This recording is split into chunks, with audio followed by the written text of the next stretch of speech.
brother gone over nothing. Over nothing. Gone. Can't come back.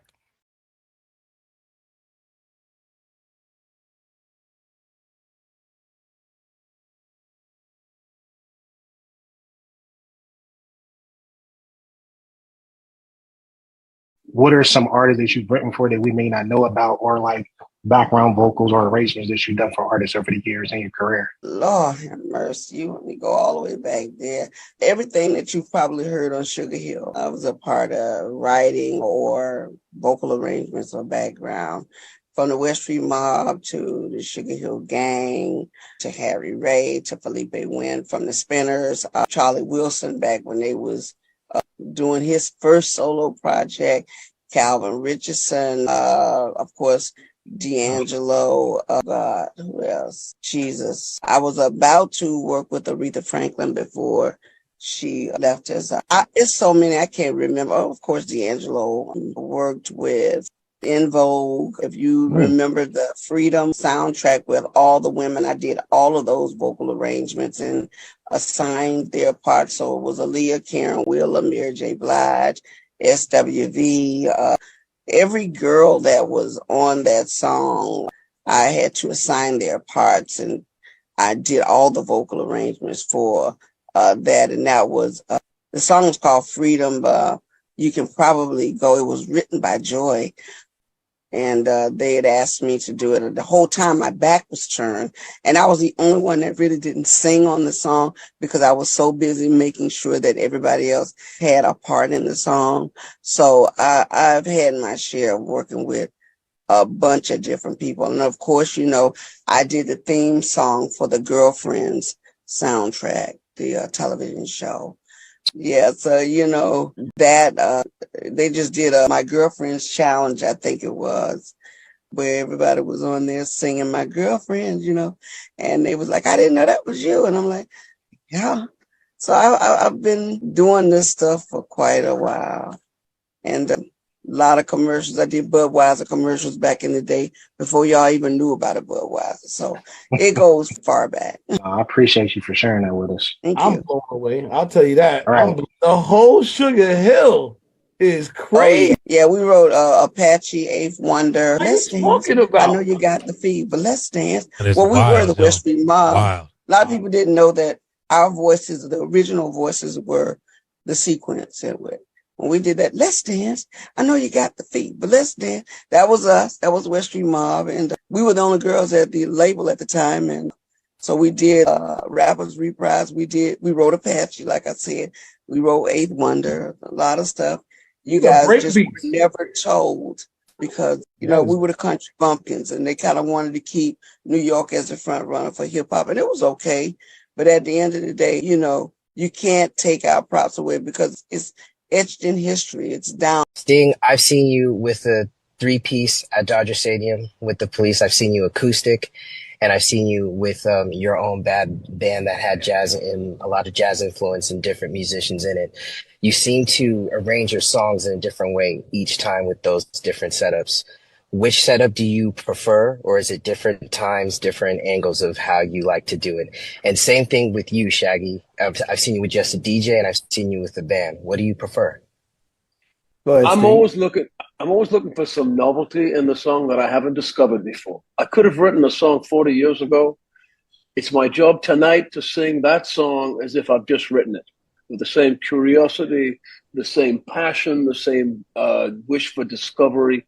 That because songs aren't museum pieces. They're living, breathing organisms, and you need to breathe life into them every night. So it's going to be different than the way it was last night. Definitely different than the way it was last week. And I think Shaggy has the same idea as I do. Thank you. Absolutely. I mean, you know, it calls for you want to be able to exist in different arenas, you know, and there's some places that you go that a track show just makes sense. You know what I mean? The DJ, you know, you guys are DJs. You guys are in the party every night. You guys read a crowd and know what song to play, when, how to do it, how to hype it, what to say on the mic to get that audience in. It's the same thing when you're in there with it. It's not a track show. It's not going to be like a real scripted show. It's going to be that thing where you're kind of feeling the audience right? And you kind of read in the room and say, okay, I'm going to drop this, I'm going to do that, I'm going to do this. That's the freedom I like with tracks.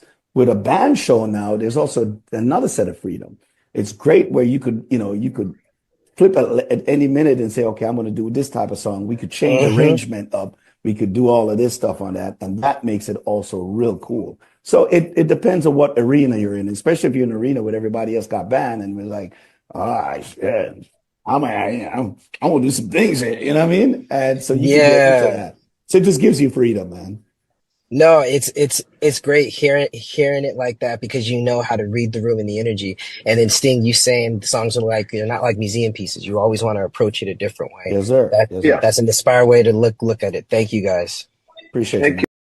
Digiwaxx Radio. They were selling it, they try to sell it on different platforms, but I'll say this. This is why Spotify recently stopped giving everybody money. So they messed up the game. So now you have to have at least 1,000 organic plays to get a check from Spotify. 1,000 organic plays. 1,000. At least 1,000, and it's the reason why is because Spotify has to pay out on these streams, right? Let's say these fake streams, but Spotify's main expense is what? It's their servers. They actually have to pay for everybody who puts music on their server, on their platform. The server has to house the music. And that expense is through the roof. Probably a couple $100,000 a month. A month? A month. Oh, damn. I mean, we're talking about, I don't even know. I'm just going to put out there something like 1,000 yettabytes of content. And what that would equate to is such a big no. I mean, if somebody put 100,000 titles a week, sometimes I'm hearing 250 a week of songs from all genres of music. And they got to sit on a server somewhere and be able to be accessed that forever. Somebody can play forever. Damn. No, I really never even thought about it like that. I know it's a lot. It's a lot. Like they're never going nowhere. It's not like a limited time, and then they keep them like they sit there. If you run a basic website, you need basic storage. You're probably paying, let's just say, basic $20 to $50, maybe $80 a month, maybe $8 or $100, maybe that in that range for a basic joint. Yeah, basic. Yeah, facts. Damn. A record pool and all these things are paying thousands a month. A music streaming service. Yeah, all right. That's crazy. I mean, so the likes and the views are really monetizing now, and it's just, I mean, which explains. So I mean, you know what I mean? It's nuts, yo. It's nuts, and it's just, like I said, I look at this call and you think about, it's really not driven towards us, right? It's driven towards generations coming after us. Like you said, see, some even for like my sons, I got a TV in his room. He just watches shit on his phone or his tablet and shit. You know what I mean? So it's like, a lot of them ain't even using TV. Sitting in the room. You know what I mean? Watching, but you can see this like I just invested into the YouTube TV, and so with that, I mean, shit, you can watch that shit wherever you at, just on your phone. I still got it on the TV, but for the same idea though, like I said, next gen they don't need a TV. But what's that saying about society moving forward? I mean, I think it's just technological advancements. People do what's easy and more convenient for them. That's the way it is. I mean, but ain't that is separating us? Because people are very non-sociable with each other. 100%. And I'm gonna push back on that just a little bit. I'm gonna say yes. I'm gonna say yes because where I'm at, my residency, when I'm playing, I do pay attention. Well, we do know for those that play out, the guys and the girls don't even dance and have fun with each other now. It's mostly girls together, they dance with each other. Guys may look from afar. don't even socialize, conversate. Just and in my place, you've been in my spot, so you know what it is. See, just sit in that little space right there. I notice, and I'm like, man, I feel sorry for the kids that's 10 years old, 5 years old, and when they get to the point to be in establishments like that, how they're going to be. And yes, I'm for what we have now, and I'm grateful, but I'm thankful that I grew up in the 90s and the 80s.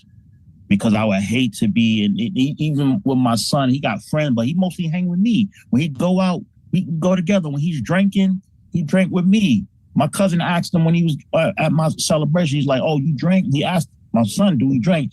He said, yeah, I drink only when I'm around my dad. Which was a great answer. I like that. You know? Salute to real dads right there. Good shit. Yeah, he said, I only drink when I'm with my dad. You know what I'm saying? But mostly when he hang out, is with me. At times I wonder, like, do you have friends? But I never really, actually, be honest with y'all, he's 24 years old. I never met none of his friends. You know what I'm saying? He's mostly home. He go to work, he go to school. That's it. You know, he's anti-social. He mostly stay home, but he do go out when he do go with his friends or whatever. But it's mostly when he has fun is with me, which I don't mind, and I love it. He's like my best friend. My son, but my best friend. We do a lot of things together. But other than that, besides that, just like I know he does stuff with his girls. Most of these kids, they I don't know. I really don't know. And I'm not saying I'm scared, but I feel sad, actually, be honest with you. I feel sad because I'm like, man, they don't know what a really good fun time, where they don't really know what meaning and fun and real, like without electronics, without the technology, just having good old fashioned fun. Having a good time. That's what I'm kind of sad and worried about. Well, I'm gonna retort after we play a song. Yeah, let's do it. Just want to join because this is a very prevalent conversation for sure. You know what I mean? Like I trip even furthermore. Think about this. Your 21-year-old was born in 2004. Now, this is the year of the 21-year-old born in 2000. And I know this because my son is about to turn 21. You know what I mean? So. Just think about that, of what we've seen from our time, you know, to when we was 21, to what a 21-year-old today was born after Y2K. That's Will Smith album. Yo, listen, that album is dope. I give it the Groovy Movie stamp of approval. Listen, that album is nuts. I listened to it backwards and forwards. I was like this. Holy moly guacamole, Will Smith is on the bars. And it's not like even when, you know what I'm saying, he did back in the days with getting jiggy with it and all that shit. Nah, he went back to his Philly roots on this album. And yo, listen. I told everybody, fuck your feelings. Y'all gotta remember, before Will Smith was Will Smith, he was the Fresh Prince. That's true. With DJ Jazzy Jeff. Parents just don't understand. Girls ain't nothing but trouble. Y'all gotta remember, Will Smith was doing these bars. He was the first artist to actually have a Grammy in the hip hop game. So let's not get it fucked up about Will Smith. Don't sleep on that nigga. Because when the chips are down, he'll come back and fuck your head up. Look at this album. This album is a proof of that, yo. I love it. Yeah. 40 years in music. We can't take that away. Can't take that away from that man at all. I listened to it. I listened to most of it. There was some of the joints that I was like, all right, I ain't feeling this. But records like that, where he barred up, he got some bar up records. Yes, he got some bar records on there. Bar up records where like half of the album is bars, the other half is the commercial shit for the quote unquote white people. You know what I'm saying? Yes. He separated right down the middle. He got the shit for the bars. And he got the shit for the getting jiggy crowd. You know what I mean? Yeah. He bars up so much on some of them. I really can't tell it's him. Like there's parts of it that I'm like, it does not sound like Will Smith to a degree, you know. But like this record was dope, obviously, because it reminded me of what he did before with what you call it out of Parents of Darkness. No. What's our guy's name, man? We never got him on the call, but he was dope. You know what I'm talking about. Honor? Super barred up rapper. Why am I not? Joyner Lucas. That song was with Joyner Lucas right there. Right. I'm saying when he gets with Joyner, it's even hard to tell them apart. I mean, I can tell, but I'm just saying, like when he gets on that real flow, he sounds like a different rapper. Like you can tell that Joyner Lucas, anytime he's on the track with Will Smith, Joyner makes Will Smith spit way better. Heck yeah. Well, yeah, you know, it's a whole hell of a difference. Like he's penning it. And then he's coaching him and directing him. You know what I'm saying? He definitely got coached from Joyner. And you also got to remember, Will Smith is from the era where battle rapping and spitting bars was the thing to do. You know what I'm saying? So you got to remember what type of school Will Smith is from versus the school that Joyner Lucas is from. It's two different schools. Well, I don't know. Well, you got to remember the Joyner album. Said he's a child of Will Smith, though. Joyner, he openly admitted that Will Smith is one of his idols. I feel like it's the other way around, right? But here's the thing: a lot of people counted Will Smith out. Like they like just because he did movies and shows that he still don't have the bars. And that's the same thing they did to LL. They thought since he was a cop, 20 years he couldn't rap. Right. So best believe Will had to get back in the gym on lyrics. You know, he had to get back in the gym because I mean it's been a while. I know he probably practiced here and there, but just like LL said, he had to he said it on our call. He had to even though he'd been doing it a long time, he still had to redo everything over and kind of approached it as if it was his first time doing it again. That's why he had a resurgence in his lyrical ability, you know, rapping for those that tried to rap or rap before, you know, it's a lot of breaths. You know what I'm saying? You got to get your win. So you got to get in shape. But I think that's another reason why he got with Joyner Lucas, because Joyner Lucas makes him that much better. Right. You know, every time they do a record together, he comes harder and harder and harder. There's levels to this shit. Yeah, understood. It's his muse, you know what I'm saying? Everybody needs a muse, right? I'm just happy we're getting back to where people are getting, you know, they're not just jumping in and putting out bullshit. Like we got quality music returning. Hey, Ice-T on his way out with a new project too. Mm-hmm. Yeah, summertime. Really? Summertime, yeah. But he's bringing back Body Count, so you know that might be the rock rap. That's gonna be the rock rap. You know, what I mean? That's a whole nother ball game. Yeah, but I do want to say, like, going back to just Will, you got to remember the album. You know, he's the DJ, I'm the rapper. He come from this shit. You know what I mean? So he come from that school. Yeah, and I was watching the interview he did with Sway, and he talked about before he even got started, like he reached out to Jay and Kendrick. So he went to the tops, like, what do I do before I get back in this booth? You know what I mean? So, you know, recognizing the times, you know what I mean? But the album's a cool listen. There was a few moments where I was like, okay, he reminds you of the genie from Aladdin. You know what I mean? Look, but aside from that, the genie from Atlanta is crazy. No, there was a few moments, dog. Don't lie. There was a few moments that I was like, yeah, this is you get reminded he was the genie. You know what I'm saying? But yo, that video that he got out right now is a problem because he's really spitting bars on that. When he's playing all them different characters. All the different characters? Yeah. Yeah, that now he's spitting bars on that shit. Like, yeah. I was gonna say, shout out to the videos too. I've been seeing some good videos lately. Like videos are coming back in quality. Like it's getting really. They got lazy for a nice stretch. People was like, I just put this up, whatever. Because this is what we were saying. It's time for the bullshit to go. Yeah, man. It's time for the bullshit to go. It's time for the good shit to come back, man. Like it's coming back 364. Will Smith doesn't curse at all, right? On his album, he cursed on it a couple of times. Yeah, he cursed a couple of times on this one. Because he's the one song. He had to show him. CL, if you can play the video, the video where he's playing all the different characters, but he's spitting the bars. He got it in, but he said like a couple of curses, but he said like 3 or 4 of them. But man, he's slapping people on TV. Yo, but the lyrics, though, but I'm talking about the wordplay. You find where it fits just because you don't curse, you know what I'm saying? Shit, Heavy D ain't cursed, but there's once in a while he said I'm tired of this bullshit. Yeah, real quick, welcome back, Jeannie. Good to see you. Hey, good to see you, Jeannie. Happy to be back. I thought for sure you was gonna be on with John B last week. I was like, I know you gonna be here with you.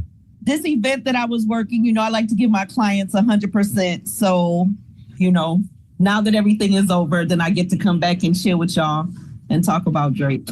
That's the settle. Drake. Want to talk about Drake? Drake is back. I don't want to spend all day on it. I know we got to play some music. I just want to say back on the social media thing. I just think that I see that point, where kids aren't, the young people aren't doing, they didn't have the same experience that we had. We didn't have the same as our parents and so on and so forth. Things are going to be slightly different. And the way they have fun, it is different, man. They do their own type of meetups and it may not be at the club, but they'll meet up somewhere else and find their own fun. It's just a different thing. But all I'm saying is that the attention is there. And there are these economies that live on social media. And if TikTok gets shut down, it puts it turns this country a little bit more dangerous, because now you're taking hope away from young people that were finding a way where they didn't really maybe not had a way before. Not everybody's looking to go work for some corporate company or, do things some traditional way. They created their own economy, man. People are making money, like you said, on clicks. I'm looking at the amount of products that are being sold on TikTok Shop. It's gotten to the point where people are just shopping on TikTok Shop. People are using other social media platforms to do their shopping. You can order anything you want on Alexa. Anything. I can sit in my room and order groceries and talk to Alexa, and they'll deliver them.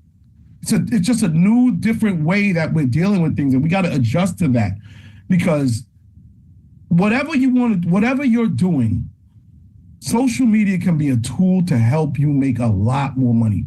Like you said, shout out to me and Kawani were talking yesterday about theme pages and how I look at this one theme page that rescues dogs, and the amount of likes that they get, the amount of clicks that they're getting. All they're doing is showing, look, this dog is in the woods, damn near dead.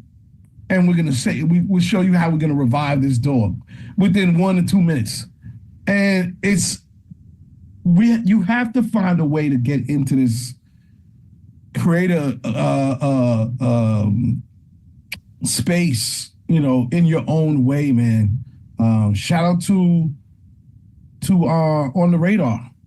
They're saying more artists are breaking from their platform than dare I say radio. And it's real. I'm saying that everything has a space, but social media is the tool that can really, man, people are overnight. So the only thing I push back on that is, are they really breaking, or are they just getting a viral moment? Because I'm always curious, what is the carryover from somebody seeing some dope content or hearing a dope song and someone fully going and diving into an artist's catalog or something because I'll see some dope shit and be like, oh, that's cool. But it don't trigger me to go I'm going to go look up what else this other person has. Now again, that's me, a 70s baby. But you know what I'm saying? I'm with you. You're absolutely right. You know what I'm saying? We already know overnight success, what that pans out to, versus a person that probably do their stuff over the stove. They will have a longer career. We can name dozens of people. We could go back from the time we started this, and see what date when we started. Are we on our 5th year? Yeah, right. we're in our. I think we're in our 5th year starting next week. Next week. Okay. Yeah. Okay, so we gotta make a special flyer or something for that. That's crazy. Yeah. Go ahead, Swerve. No, I was just saying. I'm just going to say, approaching our 5th year. Just in 5 years, the amount of music that we played, think about it, guys, that was here since day one.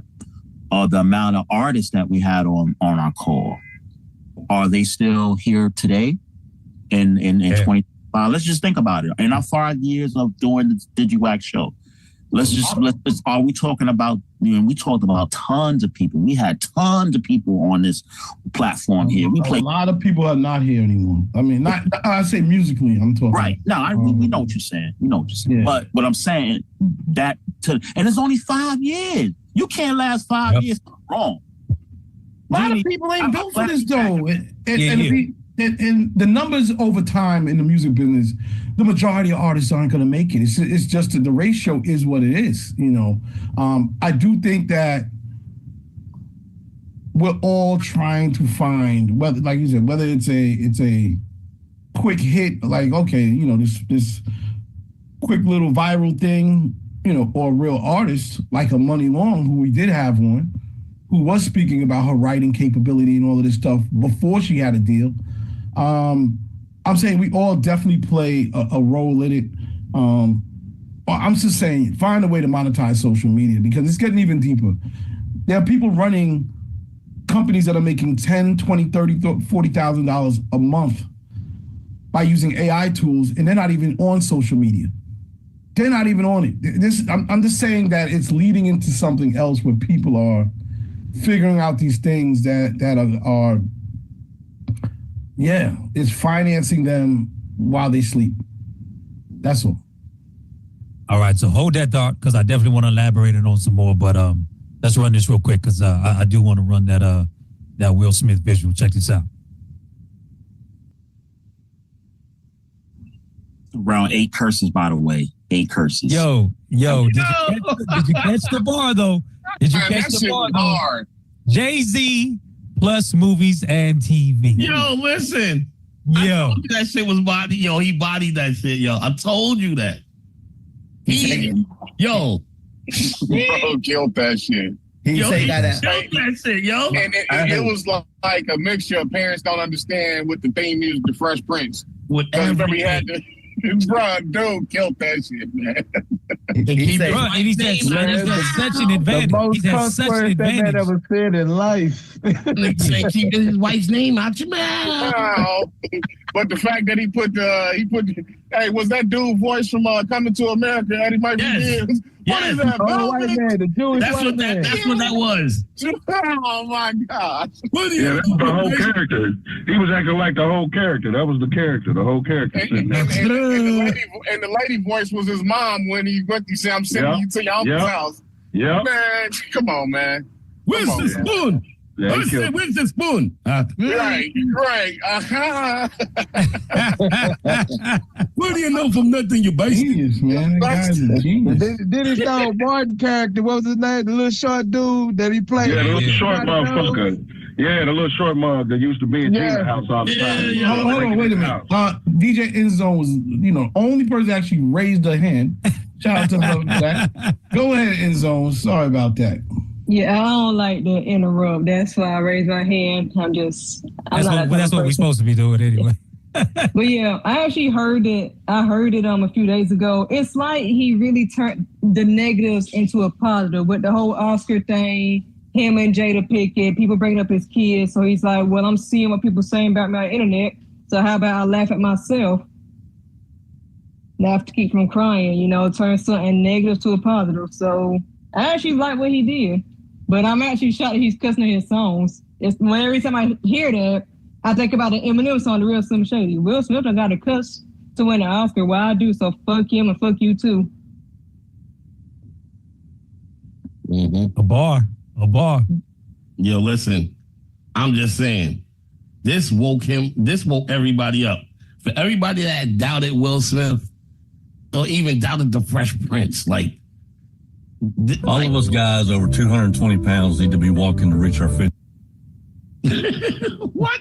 My bad. Hey man, I know I need to lose weight, Ray, but damn, bro, for real. Hey, that was just the subtle. It's the subtle. We need to be on our shit. Just the subtle. We need to be on our shit. That wasn't me. Right, man. I'm working on my thighs. That wasn't me. I'm going on record. That wasn't me. I was like, we got the troll day, right? It was just the subtle, subconscious little alert right there. You know what I mean? Go ahead, Big Red. Hey, all I gotta say is, man, right now, Phil is trying to get back into the whole, music thing, man. Cause you gotta reinvent yourself, you know what I mean? And I'm with him for that. You first got in the industry with the, you know what I'm saying, with rapping, you know what I'm saying? So show these cats what your skills were. A lot of people, when you look at the new generation, all they see is Bad Boys, Men in Black. That's all they see Will Smith as an actor. Now we grew up, we know him as the Fresh Prince, you know what I'm saying? Him and DJ Jazzy Jeff, so he need to go and get him. Let him have it. Let him hit with it. And everybody think that, okay, well, Will is a movie actor. No, Will was a rapper, one of the first ones to snatch a Grammy. So come on with it. He's a pioneer. All right, so I furthermore wanted to extend on this conversation just because we've been talking about TikTok and different age demographics. And I got to shout out Tony Neal. So the young cats is looking at the veterans who are still thriving. But you got to keep in mind, and this is why I say, this goes back to real relationships. This goes back to Will Smith, 40 years in the music game with real relationships with DJs. Common, Pete Rock, real relationships with DJs. LL Cool J, real relationship. The list can go on and on and on and on. But you're talking about again, as we sit in 51 years of hip hop, the vets who are still thriving is because they built real relationships over all these decades. And that is what this new generation is missing out on. So we can talk about the viral moments and, hey, you're getting great attention, but you got to be outside. If you want longevity in this shit, you got to be outside. You got to shake the hands. You got to pop up at these conferences. You got to kiss the babies. Bring back the fucking album signing, record signs at stores and shit. You know what I mean? It's just all that built a foundation where I think that's what this new generation is lacking. They don't have a foundation. You know what I mean? Staying behind your screens and just DM networking, it's not sustainable.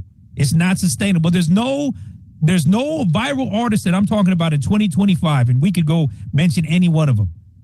Will they be talked about in 2065? You know what I mean? Whether we hear or not. You know what I mean? It's a hell of a point. It is campaigning. It's real campaigning. Like you said, getting out there, city to city, going to go see everybody, creating events where people can come see you, giving things away. I remember we used to say, out of sight, out of mind. We used to say that on every promo tour. What are we going to leave behind so that people remember you when we leave? Out of sight, out of mind.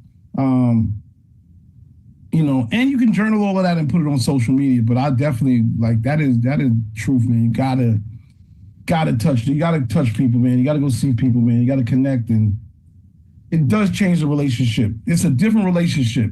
Everybody who I've met on this call, when I've met you or we've hung out, it's just a different energy. We already, tight, but it's different when we hanging out. It's a whole nother level.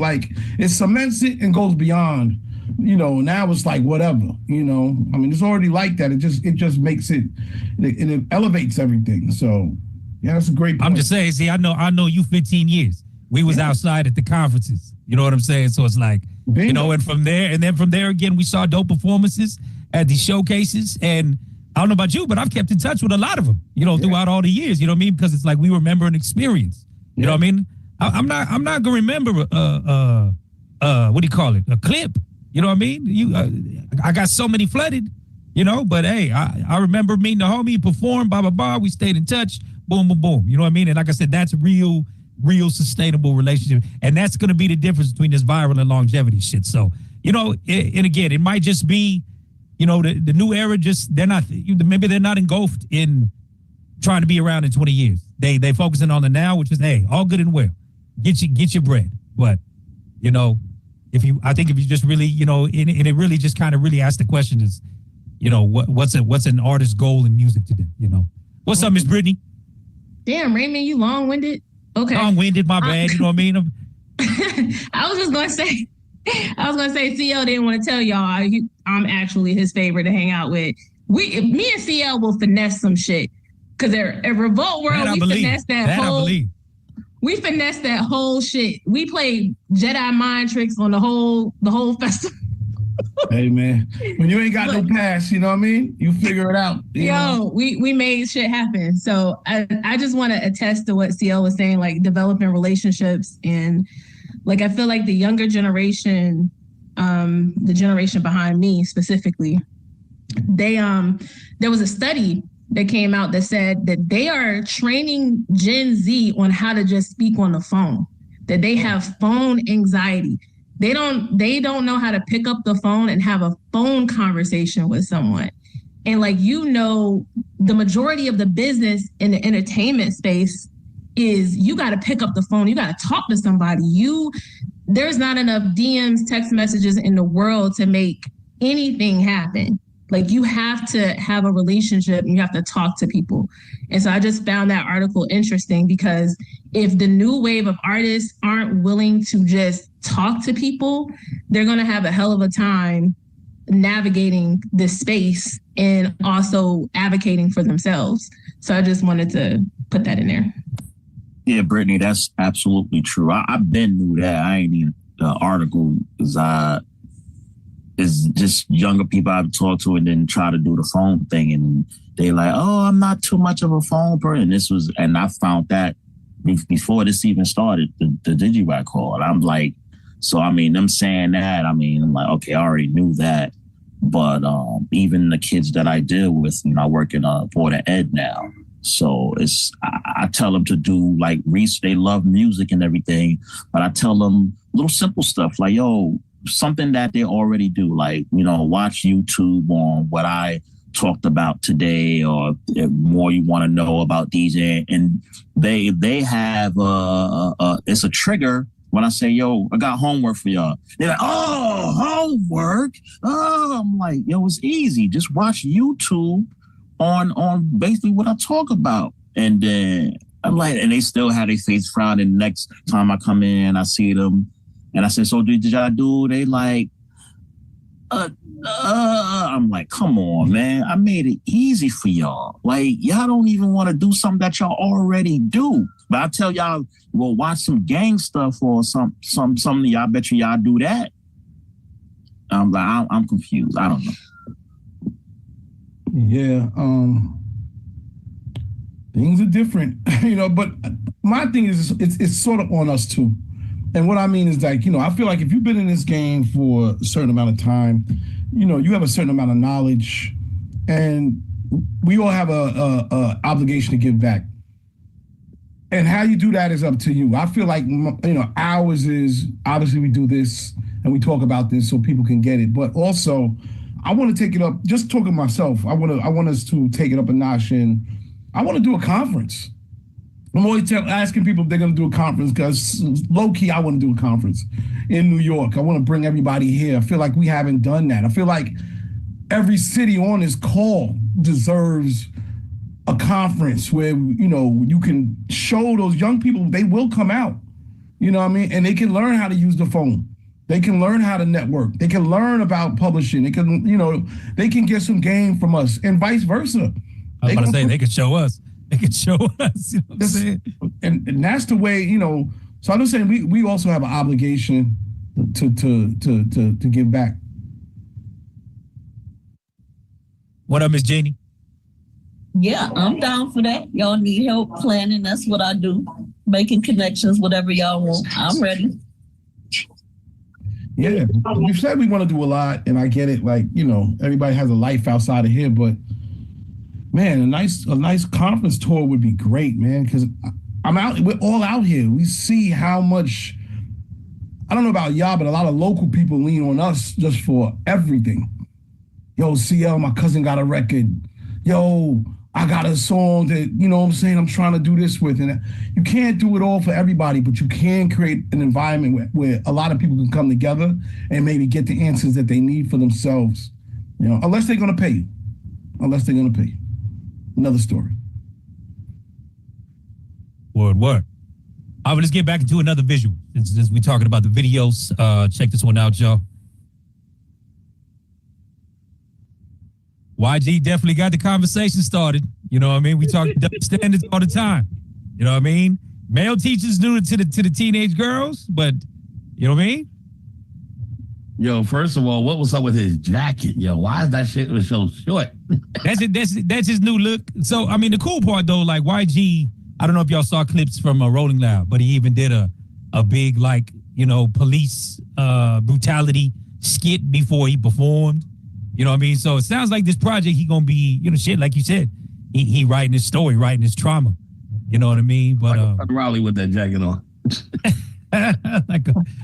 He said the Three Amigos. Yeah, man. That nigga said the girl made me eat a butt. Yeah.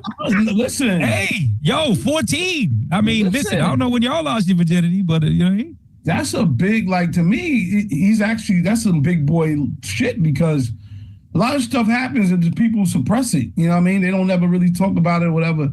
And whether, I know how it is when young boy, that's like a win. It's a come up. Yeah. In a way. That's a come up. Definitely a win-win situation. But that's what we say, right? To in a way. But it may also have jammed up his mind, because the fact that he's addressing it now, it could have been, and it might have win for a second, but it might have been too much, too early. And there's a lot of people walking around here with trauma untreated. They never got it out.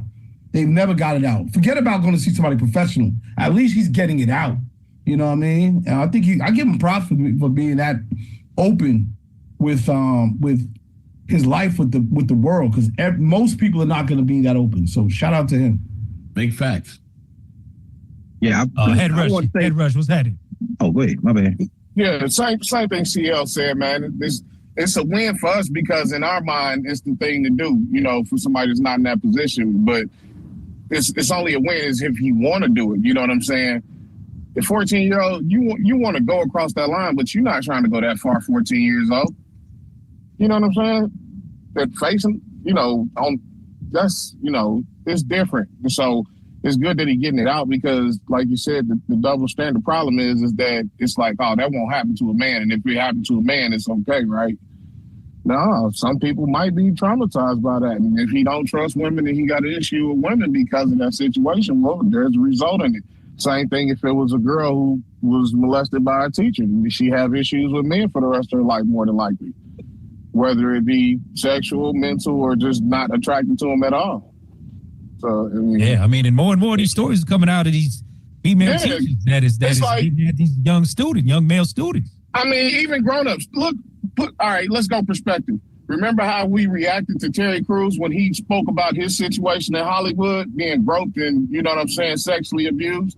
We like, ain't no way somebody your size and your strength appear, with that appearance to be letting something like that happen, So us as men, our masculinity and our ego stepped in the way. It was like, ain't no way I'm going to let another man do this, to me. But you don't know what you did. Like Mike Tyson said, you don't know what you're going to do till you get hit in the mouth.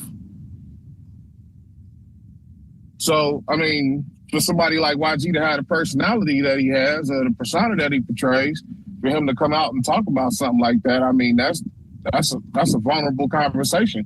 A lot of men ain't going to be open to have it all. Some men will take that to their grave. Okay. Facts. Go ahead, Big Red. Hey, I just wanted to say, tag in on it, because, that type of trauma, man, I give my props to him. Because, like you said, a lot of people don't think when men go through the same thing, like you were saying here with Terry Crews, men, a lot of times when some people find out that a male lost his virginity at a young age, a high five, and you know how it is growing up, the pressures of being a virgin and all that stuff growing up back in the day.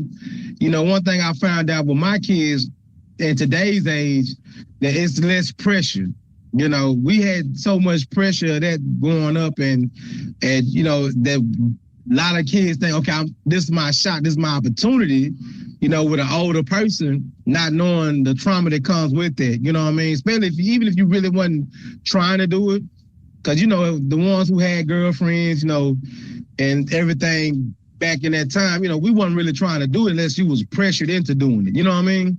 So a lot of pressure, all that stuff, it builds up trauma. And I think he found a way to get that out, with that music. And I actually got a chance to see that Rolling Live spoken word poetry, man. That was really, really dope.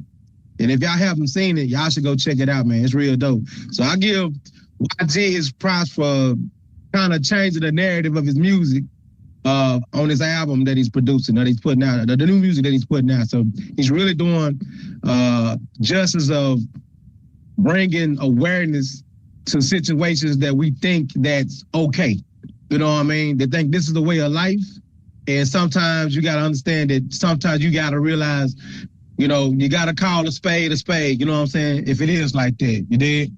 So big ups to YG doing his thing. Word. Hell of a subject for our first guest to walk in on. Gigi, thank you for joining us. We're going to play one song. And then, how are you? Hello. I know we just had you. I know we just had you on camera. So listen, we're going to play one.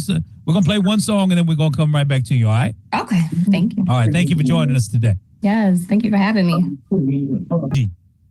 Big energy, high vibrations only. You understand? Estelle with LaRussell and trumpet player Keon Harold. New Direction, the title of that one. It caught my attention instantly when I seen LaRussell on the records. I was like, oh, how's this gonna sound? But yo, dope record. Like I said, you know, good shit right there. So that is out now. It looks like Estelle got an album coming because I think that's her second drop of the year. Yes. So we got a little something coming our way. First one was with D Nice, and now she has this. And shout out to LaRussell, just real quick, gotta say that because everything I heard him on as of recent, I mean, he's been on a tear. Everything's consistently been dope. Joined with Busta and beyond, and before that, he's just been doing it on his own. So shout out to LaRussell also. For sure. So CL, you know, that's that Bay Area isms, man. You know, we from the Bay. That's that Bay Area, man. You know? Bay Area isms. OB, man. Shout out, Brother Gary. Is Brother Gary still with us? You know what I mean? But yeah. But super dope. But definitely want to take, there you go. What up, Big Gary? Big Gary in the building. You know what I'm saying? That Bay Area ism. I'm still here. I feel it. I feel the love. I definitely feel the love for that Bay Area sound for sure. Come on, Gary. Come on, man. It's OP, Gary. Come on, man. You know how we do. Stop playing, G. Oh, man. OPs are, man, one of the greatest to ever do it. I love the way the Bay talks. So I just got to say, yo, it's going to thing. Put the paint where it ain't. You understand? That's right. We West Coast to worldwide, man. Again, big ups to all the DJs in the building. We have our first guest joining us today. The lovely Gigi, super dope singer, songwriter, just overall great energy. How you doing, Gigi? I'm good. How are you? We are good. Anyway, you can get your camera back on. I know you had it on when you first joined us. Okay. How are you? We are good. Thank you for joining us today. Are you able to turn it sideways so we can get the landscape vibe? Like this? I mean, hold it like does your camera flip? Your camera should flip, no? No. Oh, wait. Like there that. We go. Yeah. There we go. We need all the vibes. We need all the vibes. All of How are you? Man, I'm good. We are good. Great. Thank you again for joining us. Yes, thank you for having me. Where are we checking in from? I'm in Atlanta. Yes. Okay. Yeah. Is that the roots? Is that where you're from? No, I'm actually from Detroit, Michigan. And then I moved to Atlanta about 4 years ago. And I've been here for 4 years. It's been great. Good stuff. Well, congratulations. The whole label situation. We have a debut EP dropping Friday. Yes. You know what I mean? How we doing? It's got to be a big whirlwind of emotions, huh? You know what? I'm just so excited. Like, it's just finally here. And yeah, I couldn't be more excited for Friday. I feel like it's like having a baby. I'm dropping a baby on Friday. So I'm excited. Yeah. Mm-hmm. I love it. Yeah, I've got to hear some things so far. And I feel like this project's going to take you in all kind of different whirlwind of places. It's like songs about breakups, songs about loves, you know what I mean? So yeah, that's actually how I got the name. I named it Waves of It just because it's going to walk you through a little of this, a little of that. It's not, pure heartbreak, and it's also not just, starry-eyed either. It's just a little bit of this, a little bit of that. We got some breakup. We have, a confidence record, feel good, just, all around. So I'm excited. So we always got to ask, does this stem from life experiences? It does. It really does. And you know what? I think that now it feels really special because honestly, it became like therapy for me, writing these songs. And yeah, it stems from, some good places, some bad places, some weird places. But nonetheless, I am super excited and happy how it turned out. So Friday is Waves of It. All right, amazing. Yeah, it's funny you came in on a heavy conversation. I know. Talking about the YG situation. I'm like, No, but it's real because, like I said, I'm always envious of you artists because you get to, I mean, like I said, whether it be songwriting or the actual sing, like, it's really music therapy. Yeah, it is. It's definitely therapy and a healer, and it's the best. All right, well, let's go on and get to some of this music. Let's do it. I would like to start with Diamonds Dancing, if that's cool with you. Yeah, for sure. If you want to give us a little breakdown of what's the vibes. Yeah, so Diamonds Dancing that's the confidence record that I was talking about. After a breakup, you got that, newfound, like, whatever, this outlook of just, you kind of can do anything you feel like, I don't know, it's just this new confidence, and that's what that's about. So, yes, I hope you love that. All right, so we got Gigi hanging out with us. Waves Up at this Friday, the EP. This one will be a part of it, correct? Yes. All right, word. Diamonds Dancing, y'all. Yeah. Okay, Gigi said I never needed you to co-sign for me. Gotta let some people know sometimes, just a little bit. Don't play with me. Don't play with me. Good. Yeah. That's right. Hey, Pen Game Immaculate. Pen Game Immaculate. Very, very dope. That's what I really love about where we're at in the R&B, getting the look again it is. You're just hearing some immaculate songwriting. Yes. You know what I mean? Yes. Thank you so much. Yes. Yeah. Thank you, BD. He actually wrote that on me, wrote that with me as well. So yeah, it was definitely a feel-good moment, organic. It just felt really good. Yeah. A lot of love in the chat, though. You know what I mean? Beautiful voice, hitting the notes. Thank y'all. Nice song. Thank y'all so much. Yep, indeed. The goal here is to create new fans, and I think that's what's going down, Gigi. You know what I'm saying? Thank you. I'm here for it. I love y'all. Thank you. Yep. Jeannie, did you want to chime in, hello? With your Detroit Lions hat on? Well, because Gigi is from the D, so I wanted to make sure she knew that the D was here. Hey, come on, Lions. But seriously, I wanted to, first of all, your voice is so beautiful. Oh my gosh, thank you so much. I appreciate you. Oh my God, but thank you. Just your handle. Yeah. It didn't run away from, so natural and hitting them notes, girl. You maybe want to call one of my girl, listen to this. You're trying to get a little wine or something and hit it again. Yes, I love that. Just want to send you some positive energy. I'm looking forward. Thank you so much, beautiful. I appreciate that. Thank you. And shout out to the D. Yes. Yeah, shout out to the D. You know what I mean? So I got to ask though, because that definitely feel, like I said, that talk type of joy. Yeah. You know what I mean? Where did that stem from as far as putting that song together? It stemmed from actually just literally when I was going through a breakup, and then when I finally got over like the emo part of it all, and then I realized I was tripping for nothing. So that's where that stemmed from, a place of newfound confidence after this breakup. So. That's right. Mm-hmm. Diamonds Dancing on Me. Diamonds Dancing, the name of that one, y'all. See, is you still there, or did you have to step away? Well, no, I'm here. Hold on. What up, Gigi? Hey, what's up? I'm great. First of all, thanks, and beautiful voice. Thank you. Well written. My question's about more Detroit. Mm-hmm. And that energy and coming up in Detroit, every Motown.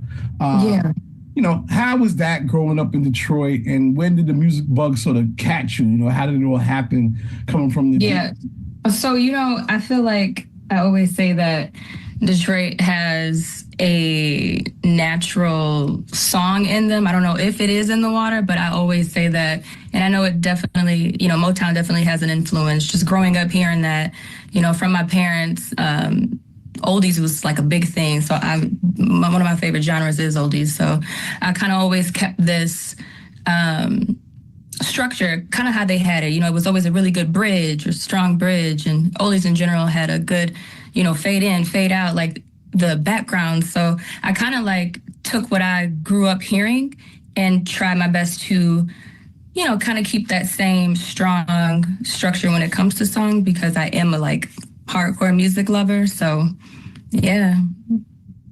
Beautiful, man. And how's the scene in Detroit? Like, are there any other artists that's coming up that you know?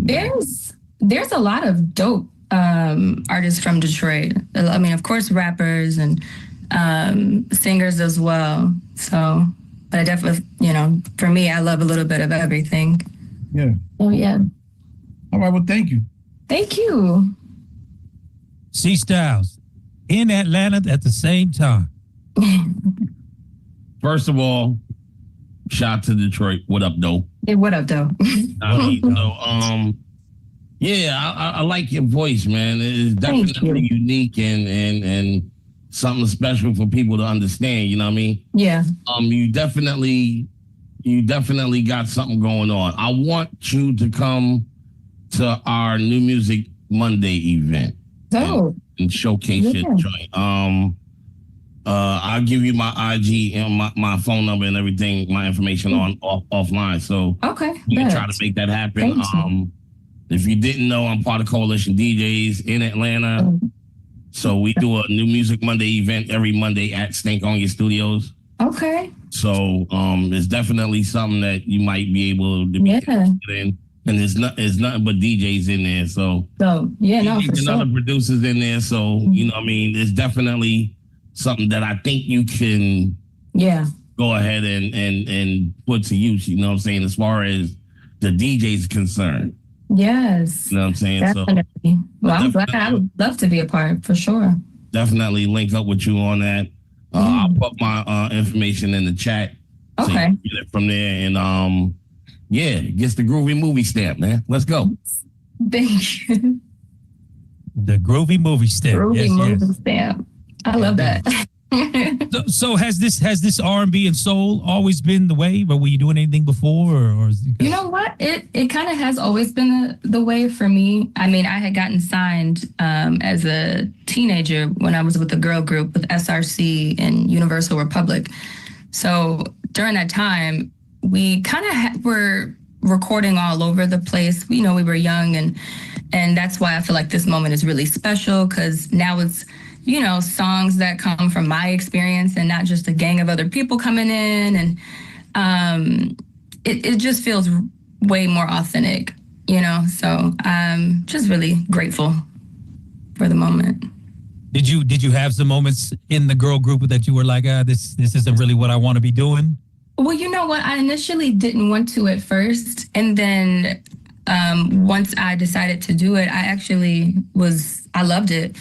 But I don't know what it is. Girl groups really just never stick it through. But I loved it. They became like sisters to me at the time. And, you know, it just was that was the season. But it definitely helped for where I'm at right now, the journey of it all, I would say. Hell yeah. Yeah. Cool. Well, you have an amazing voice. Thank you. You know, it's crazy. I don't say it's crazy, but like I said, if you ask me, R&B is kind of really where it's at right now. Yes. You know, I think you ask any of us on the call, like we all some hip hop heads. Right, yeah. R&B right now is just getting the look that one deserves for a very long time. So, you know, like I said, you in the space that, you know, and like, cause I'm thinking even like, you know, seeing like what recently happened with like Cleo Soul just killed her more, you know what I mean? Her. Like, you know, like I think people are appreciating and respecting like real singers again. You know what I mean? Yes, I love that. She's super dope. I love her and her music as well. But I definitely agree with the R&B time right now. It feels like it's trying to really push through. And yes, I'm just glad to put out this little labor of love. Yeah. Play your part. That's right. So if you don't mind, I'd like to share the visual just so people can kind of see creative. So we'll get into Fumbled Me next. Okay. And I think the release of all these songs it's a great it was kind of a great strategy, because I think you know, Diamonds Dancing, we almost got a little upbeat. Fumble Me kind of mellows a little bit, and then with Muse, before we played Muse really shows off, I think, your vocal, like thank you. That's one of my she favorites. can do that, you know. Yes. So. All right, word. Well, let's get into Fumbled Me. I'm going to play the visual, y'all. And again, we got Gigi hanging out the EP this Friday. Check this out. One for the ladies for sure. Shout out. Definitely. Shout out Brittany. Shout out our resident Brittany up in here. You know what I mean? She going through it with the men. You know what I mean? So she's shady.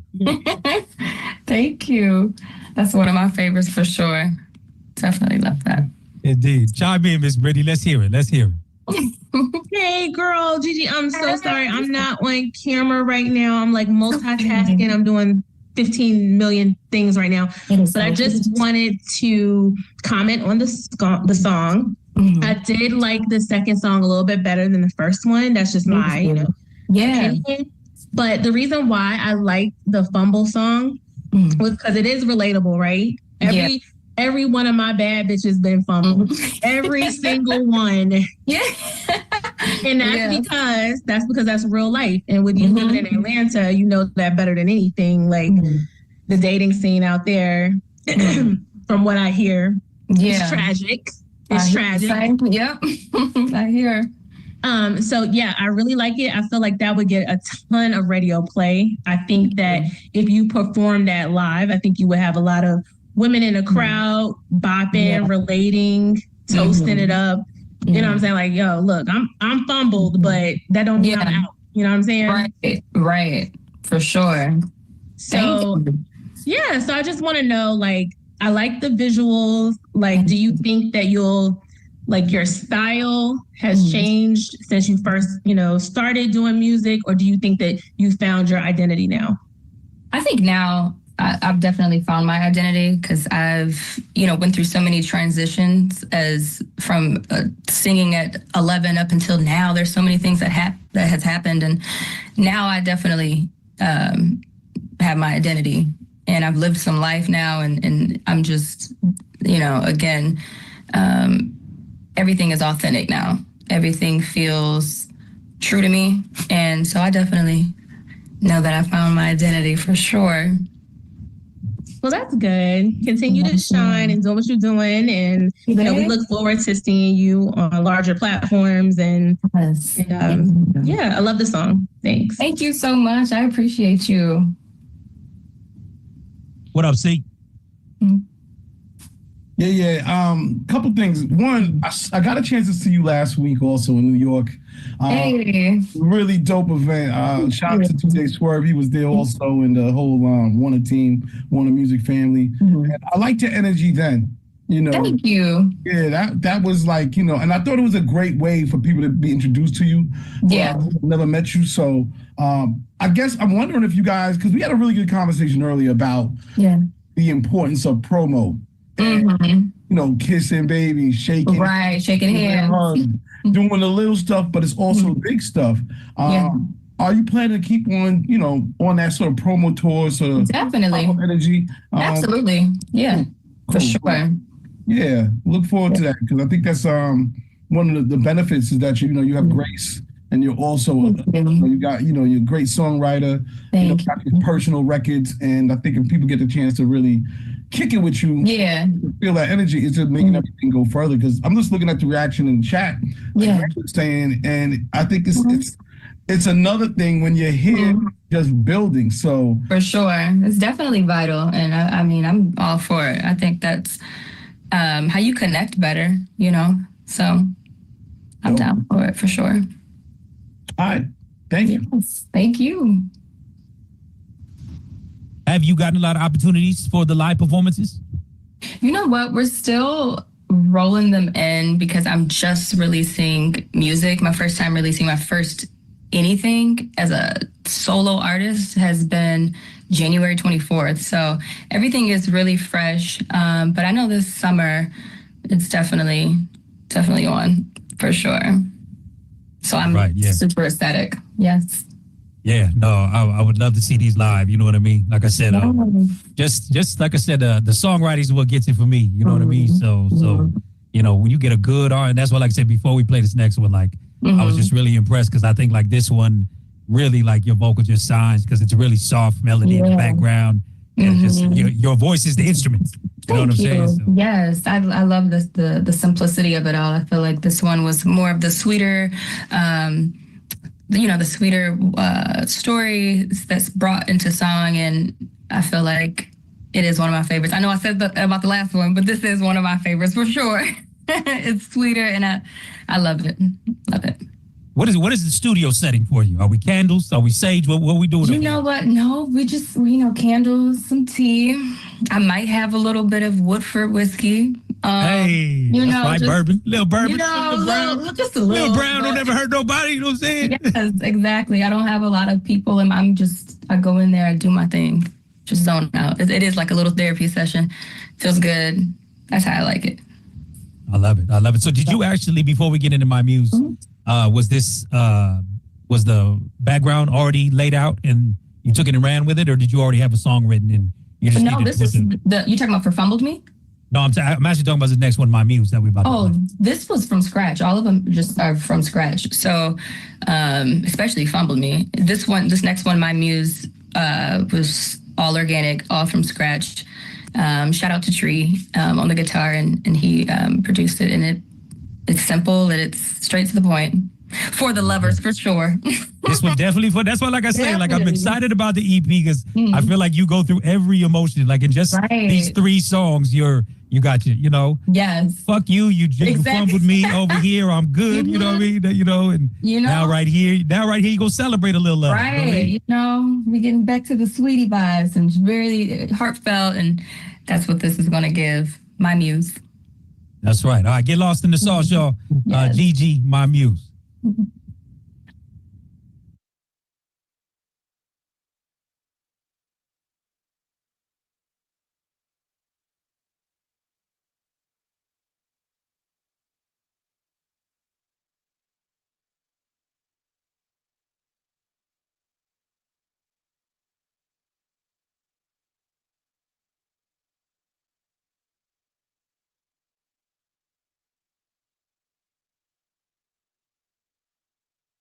My apologies, y'all. I realized I wasn't playing the sound. My bad.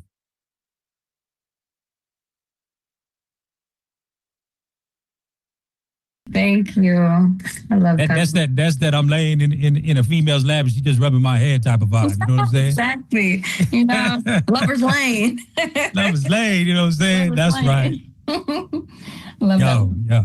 Beautiful. Thank you know what I you. mean? Thank you so your love got me thirsty, you know what I mean? Like I said, just super dope songwriting, yo. Super dope songwriting. How many songs in total we gonna have on this EP Friday? It should be 5. Yep.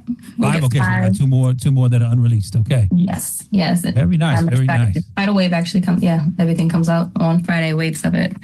So that one feels a little bit. Ooh.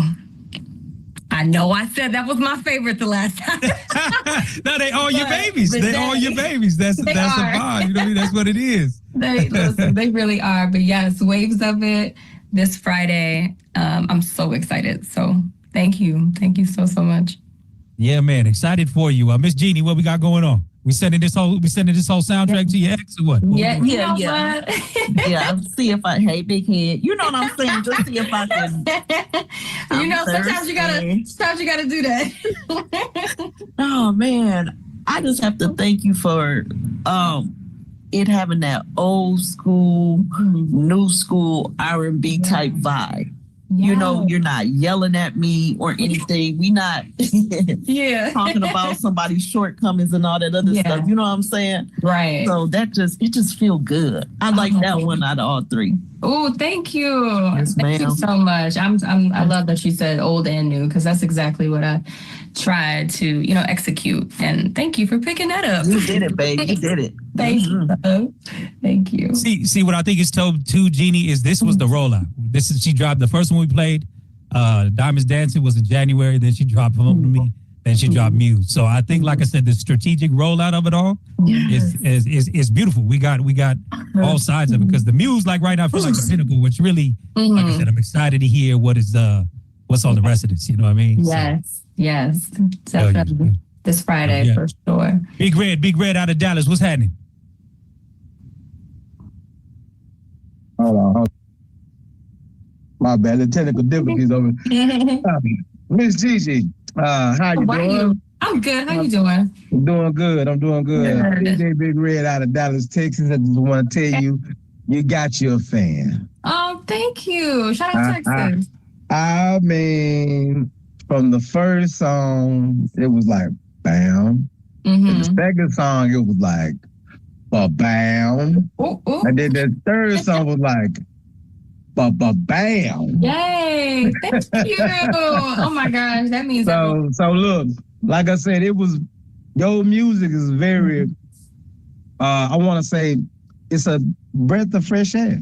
You know what I mean? It's giving people R&B, a place. Within music, within the genres. You know what I mean? Yeah.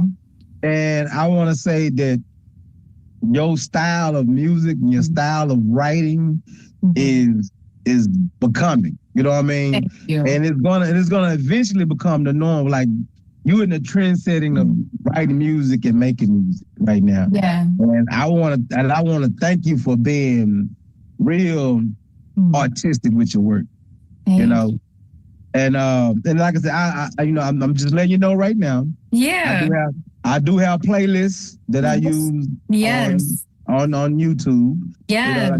I give cats be like, say, young blood, you think you can put together me one of them CDs, man? I'm like, nah, man, just go on YouTube. Yeah. Go on YouTube and I got you, bro. Just you can find something. For sure. You have made the DJ Big Red Plan B mix. Thank you. Thank you. I appreciate that so much. I really do. Thank you so much, Big Red. Thank you very much for giving us some great music to listen to. I appreciate you. Thank you. I appreciate you. I hope you got the name to that playlist, Gigi. The Plan B mix. Oh shit! I didn't catch the name. Dang, Big Red, that's the name. Yeah, it's kind of because the DJ because you gonna that need went right one. over my head. I ain't even hear that. You gonna need one after you listen to all this music. Cause somebody gonna have a baby somewhere. Come on now, Brittany. Oh my goodness. Well, hey, forget like that. Get like that. That's so silly. Thank you. No, but that's what it is, Gigi. That's what's dope about music. It was funny because we had John B with us last year, and last week, and he talked about just being able to fit in people's lives in somehow, some way. You know what I'm saying? Yes, that's so special. Yes, for sure. Yeah. So, a valid question in the chat. Okay, Miss Detroit girl, what's going on with the Pistons? How we feeling about the Pistons? You know what? They're going to get it together. Faith the size of a mustard seed. It's going to be all right. You know what I mean? You got your enforcer out there throwing slugs. Are you a sports gal? You know what? A little bit, not so much, but I love me some Lions though. So okay. All right. DJ Low Memphis, what's happening?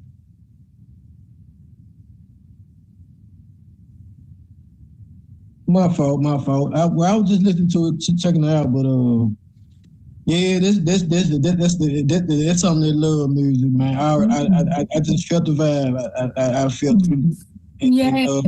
We can right now. I think we need way more of that. They right there love music, like Luther Vandross, some and something. Love Luther Vandross. So they need to be, bumping their music, all this gangster stuff, and yeah.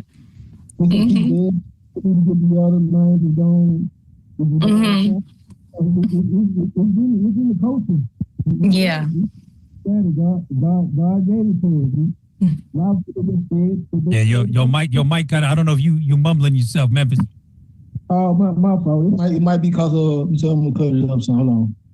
Because I'm on this, what's name? It's probably trying to, what's name? Hold on. Damn Wi-Fi. Hold on. Well, Memphis went to the deep part of it. Yeah, he did. I was like, what? He got the Woodford. He got his Woodford going today. Yeah. But like I'm saying, that need to be, that love music, man. That's what's going on right now. Mercy. You know what I'm saying?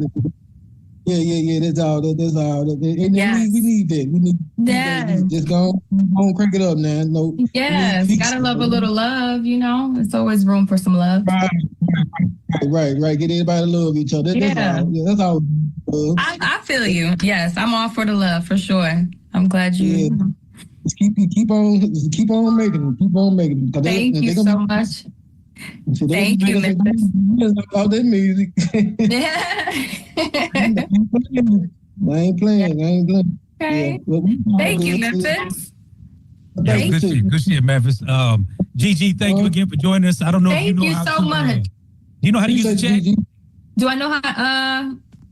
Let me, just so you could drop in your social medias, or websites or whatever. You know what I mean? Yep, you guys can follow me. I'm about to drop it right now. It's at ChildGGF. I just put it in there. Did I do that right? I think I did. Yes. Yep. Look like we got it in there for sure. So, want to thank you so much. Want to thank you so much for joining us. Like I said, you definitely gained some new fans. Thank you so much for having me. I appreciate you so much, and thank y'all. Yeah, you're welcome back anytime. Definitely, you know what I mean. After the drop, like, are you stepping out on any tours? Are you guys talking about that for summer or anything like that? I think we have something coming up later this month. I'm not sure exactly, but I'm definitely gonna be moving around for the summer for sure. So I would love to come back, and I appreciate you for having me on here. Has there been any discussions about remixes on any of those? I feel like almost you know what it has. You could have a dude on there. You know what I mean? You know what? Yeah, we actually are talking about getting someone to remix one of the songs on there to have a feature or something. So I'm not sure who yet, but that'll be super fun to do for sure. Yeah. Not that it's needed, because the songs I think alone are fine. Thank you know what I mean? Yeah, sometimes they make for a better story. Sometimes when you definitely, you know what I mean? Especially with a song like "Fumbled Me," you know what I mean? Mm-hmm. Exactly. Thank you. I can't wait. All right. Before you go, what's happening? No, one last thing. Just want to tell everybody, if you're trying to get in contact with Gigi, again, thank you for coming on. OP from Warner is in the building, holding it down. OP, I don't know if you want to say something real quick. Real quick, man, I just want to say thank you to CL, Raymond, man, to even as our artist, to come on this call. We're very excited, to have Gigi. She, like you said, she's a breath of fresh air, and her coming from that Detroit side of that newsy inclined city, we're really excited, man. So I really thank you guys for having me, man. This is really dope, and we have more to come. Warner has a lot of R&B acts. We got Alice Isley. We got Gigi, we got Honey Baby. So we have a lot of good things going over here, but Gigi is definitely our main priority over here at Warner. So I really appreciate you guys' feedback and giving us great feedback on the record. She really has more records than what we putting out. So we coming. Yes, thank you, OP. Yes, for sure. Yeah, I just want to say, no doubt. And again, OP, just make sure you leave contact. So if anybody wants to get drops from Gigi, or if they want to, anything. Yes, please. Yes. And I will say one last thing too. Shout out to Big Vaughn from the Bay, from my brother. He's doing a R&B mix for Apple. So I already hit him up. I'm gonna get one of the records on that mix, which will be dope. Because I know everybody on the call. Big Von is a real R&B head. He loves R&B. He's a hip hop head too, but he loves R&B. That's like one of his go-to. Like he loves R&B all day. So that's definitely a great look for you. I second that. Definitely a great look. Cool. All right. Well, I put my email in here, y'all. Y'all can hit me up. I put my IG. So anything you need from her, let me know. I'll make sure the team will get it together and try to get it done as efficient as possible for you guys. Yes. All right, man. Well, OP, thank you for coming on. Gigi, thank you for coming on. Thank you so much, John. For the release, you know what I mean? Yes. What is it again? Waves of it? Yes, Waves of It this Friday. It's coming out. Y'all. Look out for the EP. Some more fire coming our way. Thank you so much, y'all. Thank you, y'all. You got it. Bye. Have a good one. Best of luck to you. We'll be looking for great things. Yes, thank you so much. Got it.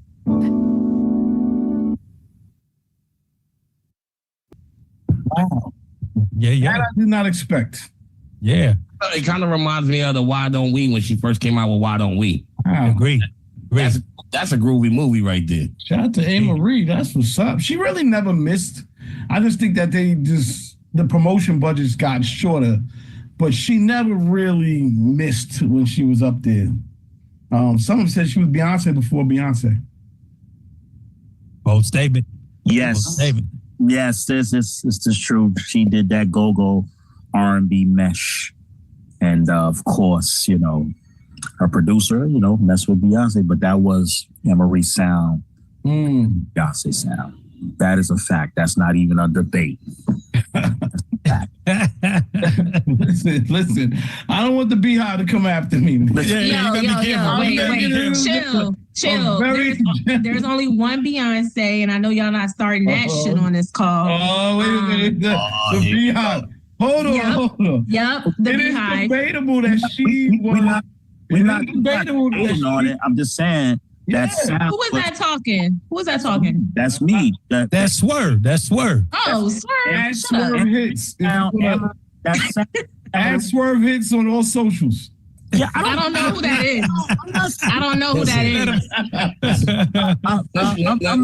I'm not scared. It's a true fact. No, it is. It's your fact. It's not true. It's your opinion.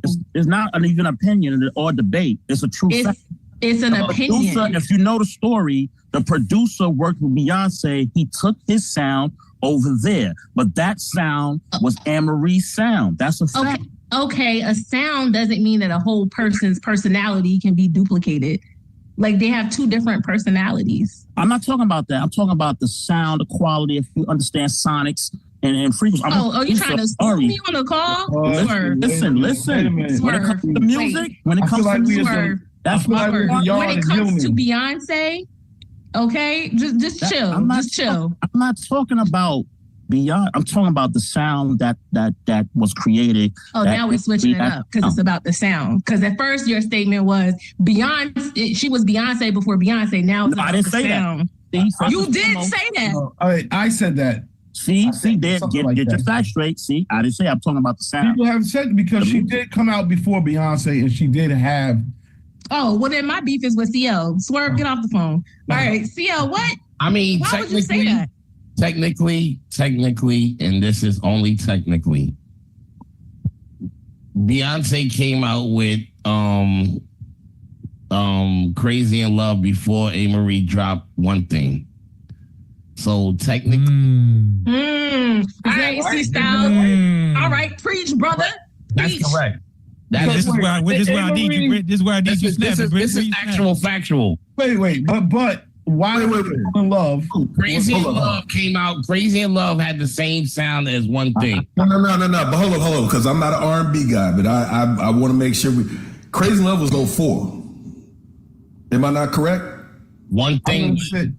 No, Crazy. One Thing came out before that. I was just getting back to U of H, to Houston and U of H.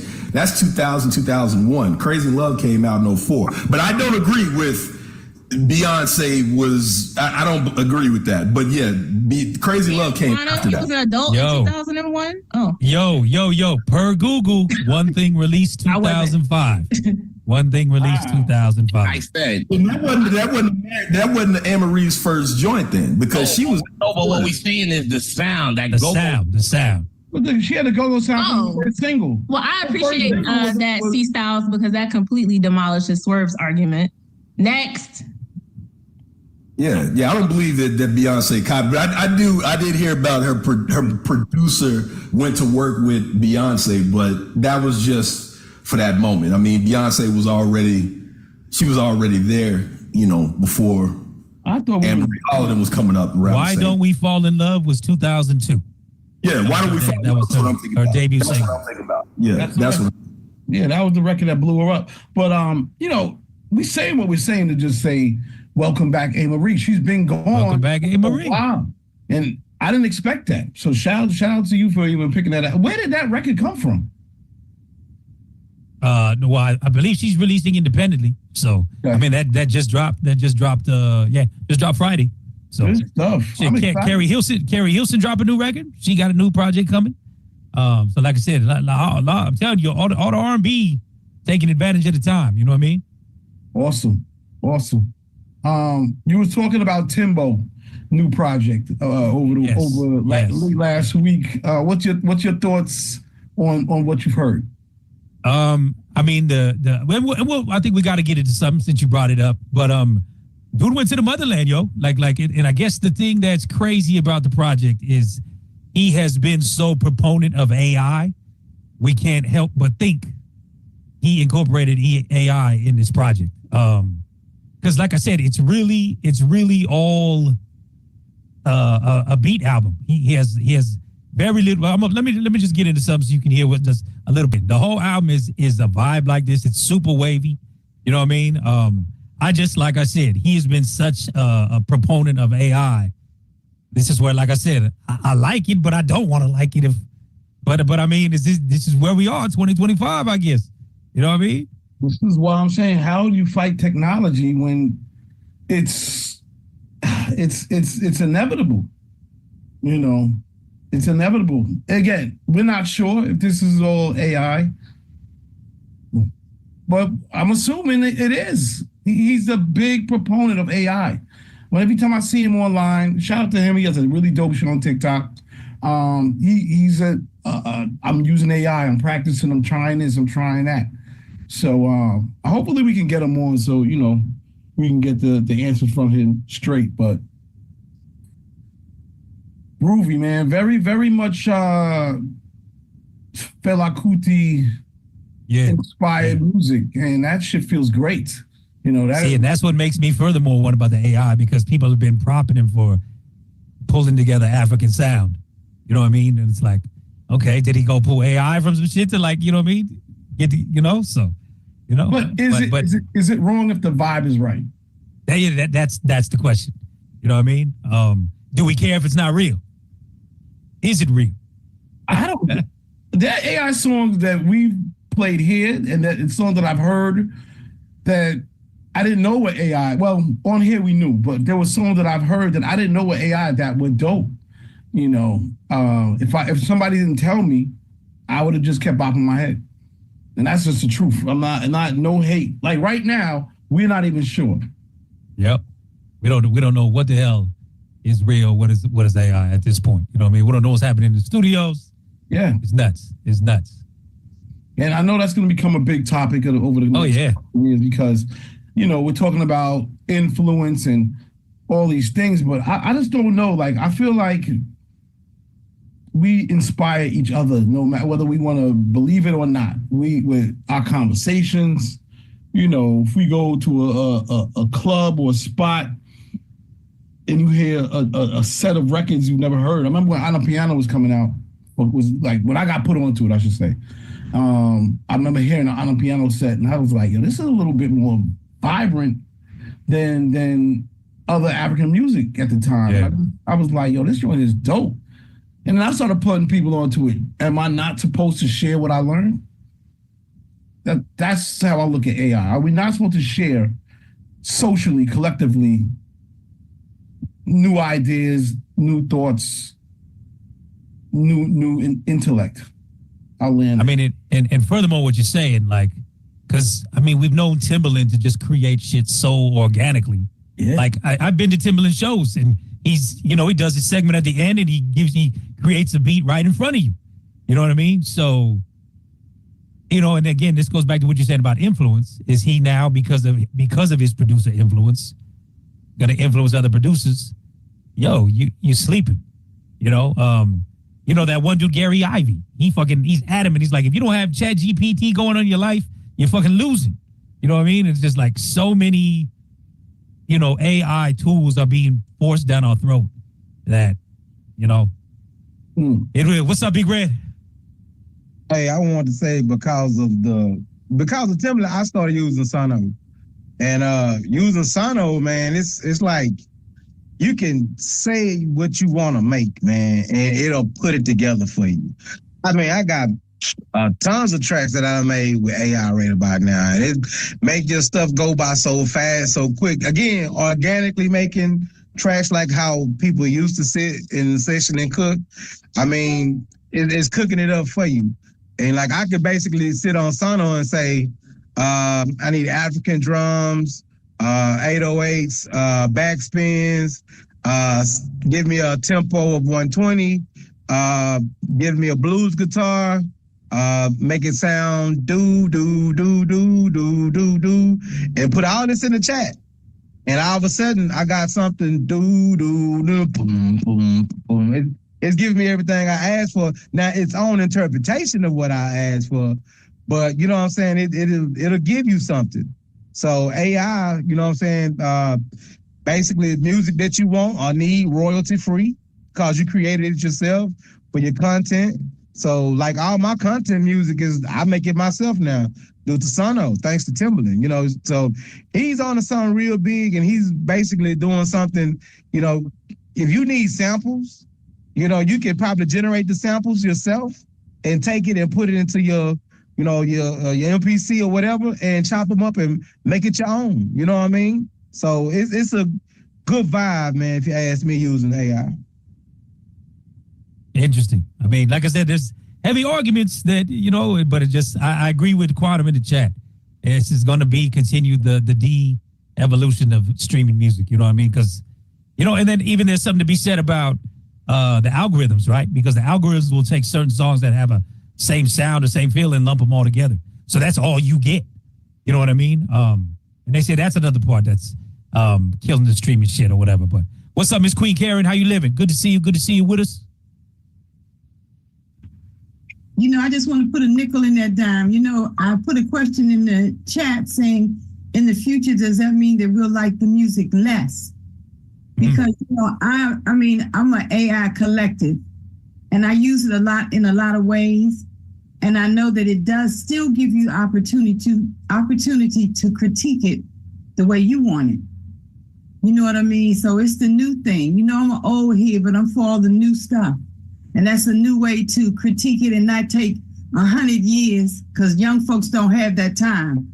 You know, their attention span is short, their tolerance ain't gonna have it, but AI gets it on, spits it on out there, and it's something that's produced and it's marvelous. So now I wanna know, do you think that in the future we're gonna like it less and have these conversations the same way we're having it, man? Thank you so much.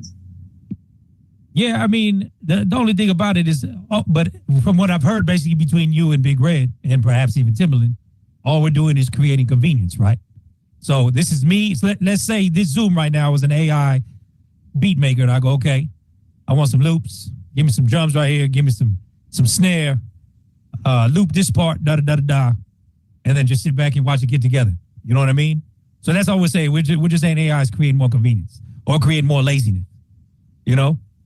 You know, I just still think there's something magical about doing some shit, you know, from scratch. But that, you know, that ain't for everybody, I guess, no more, you know? So, but I mean, it's still possible though. You know what I mean? It's just it's like Timbaland do, it's the concept of it all. See what it gives you, and once you get it, take it, flip it, and incorporate it in what you want to turn it into. Because I ain't gonna lie, sometimes it kick you out some bull. I ain't gonna lie to you. Sometimes you will say you want something, and it kicked me out something that sounded like a video game. I was like, oh, this is Jesus. So what the hell? Say none of that. So you go back and you fix it, you know what I mean? So you just can't rely on it, you know what I mean? Even when it comes down to using, you know, AI for us help you with your assignments and stuff, and like sometimes you got to go back and proofread it to make sure it's still good. You know what I mean? Sometimes they don't get the compassion of your writing. You know what I mean? Or when you ask them to probably, you know, the only thing you probably can do is put your sentence structure together to make sure you don't have run-on sentences or whatever, or capitalize where you should have capitalized, stuff like that. You know, stuff you could really catch on your own. You still have to, again, AI is a tool to help make everything fast, but it's not always 100% accurate. So you still got to do the work. You know what I mean? No matter, you just sit back and rely on it, it's gonna give you what it think it should give you. And you like, nah, bro, this ain't it. So you still got to think for yourself and work for yourself. Just don't rely on it 100%. You got to know how to manipulate AI to make it think right. All right. Well, DJ Big Red giving the stamp of approval for AI, so we shall see. To me personally, it's all in the title. It's artificial. You know what I mean? So that being said, we're gonna play a joint real quick and then come to our next guest. Thank everybody for tapping in with us. Check this one out. So Wiz getting ready to drop the project 418. So right before 420 weekend, he got the new project touching down, Cushion Orange Juice 2. He been dropping a lot. He been dropping a lot of dope joints though, that are all gonna be on this thing. So I think this is gonna be a good project. That one, Wiz featuring Gunna, 5-star the name of that one. Definitely got a shout out. Problem, aka Jason Martin, produced that one right there too, along with Mike and Keys. So Groovy movie. I'm gonna say groovy movie. C Styles. I'm gonna have to rock with you. You know what I mean? It's a groovy movie, man. It's a groovy situation, man, all the way around. For sure. Pope, is you there, Pope? I just spoke to that. There you go. Little early 420 celebration. Every day. Hey, Court Digger, my brother. Hey. Court Digger, shout out Court Digger in the building. Hey, my brother. Pope, how you living there, brother? Do you where you at? You in the crib? What's going on? There we go. You on mute. You on mute, sir.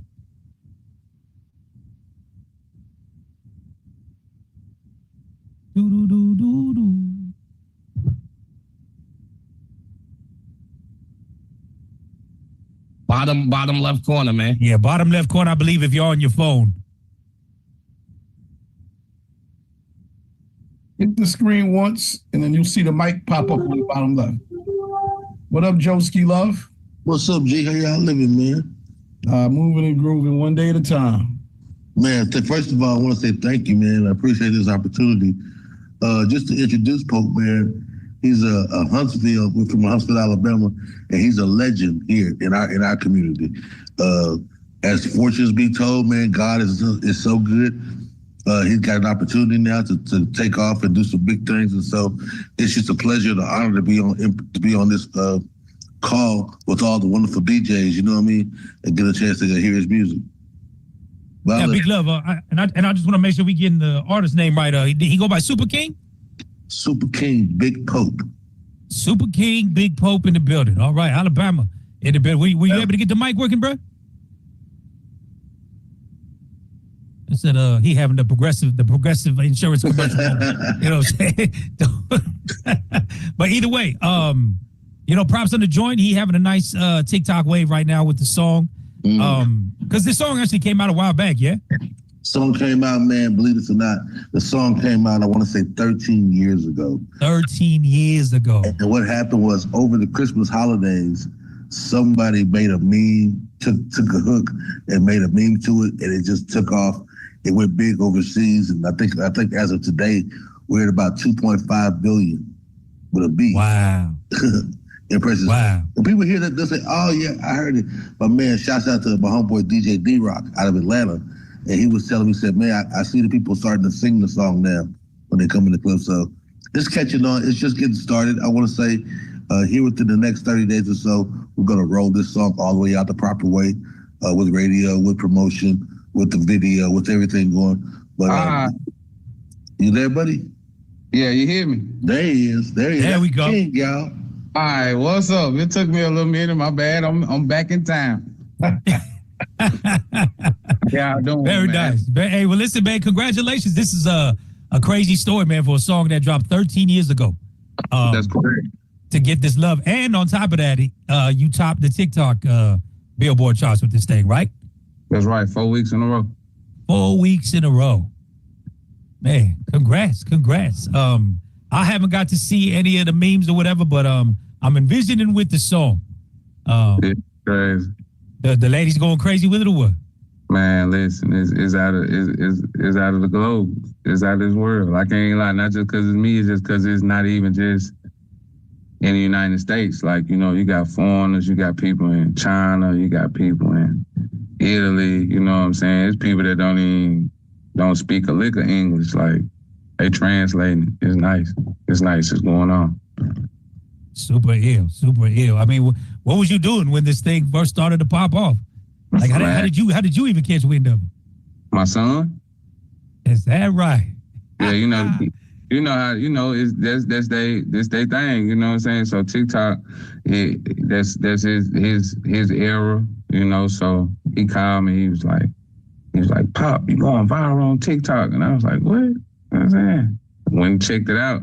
But I was getting ready to drop another body of music January 24th, and actually 2 weeks before I was about to drop, that's when this came about. So it just really sped up the process and got me where I need to be is to go further, Man, shout out TikTok again. We was just having a conversation because it could all potentially go away as a Saturday.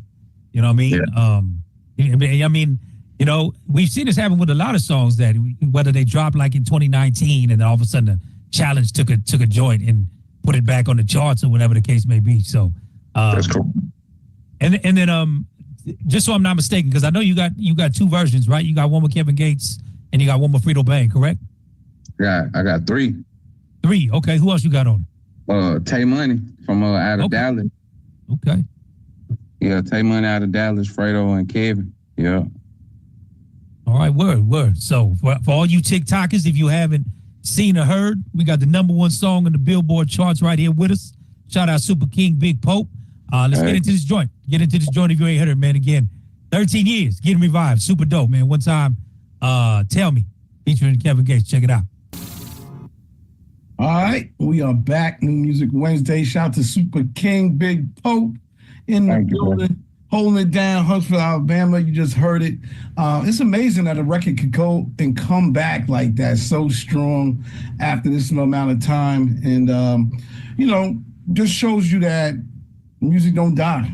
It always gonna live, man. Shout out to Asia for putting the battery back into it, because apparently that's where the energy started to come back from, then came back over to the U.S., and now things are lit. Are your other streams going up as well? Like, are the other records catching too? Yes, sir. Wow. Yes, sir. It's like that's all it's like all it took. It just needed a segue. You feel me? Sometimes you get in there with one thing and then everybody get to peeping everything else. Like, that's just what they're gonna do. We are exploring group of people. So once you give them a rabbit hole, they'll go down it. You know? Yeah. And I know, like I said, I know you had put out records before, but what are some of the other things that's happened since? Like, did any news media reach out? Have you done a lot of interviews? Man, listen, it's been everything that you name. I'm talking about from New York to Louisiana to Florida, Georgia. It just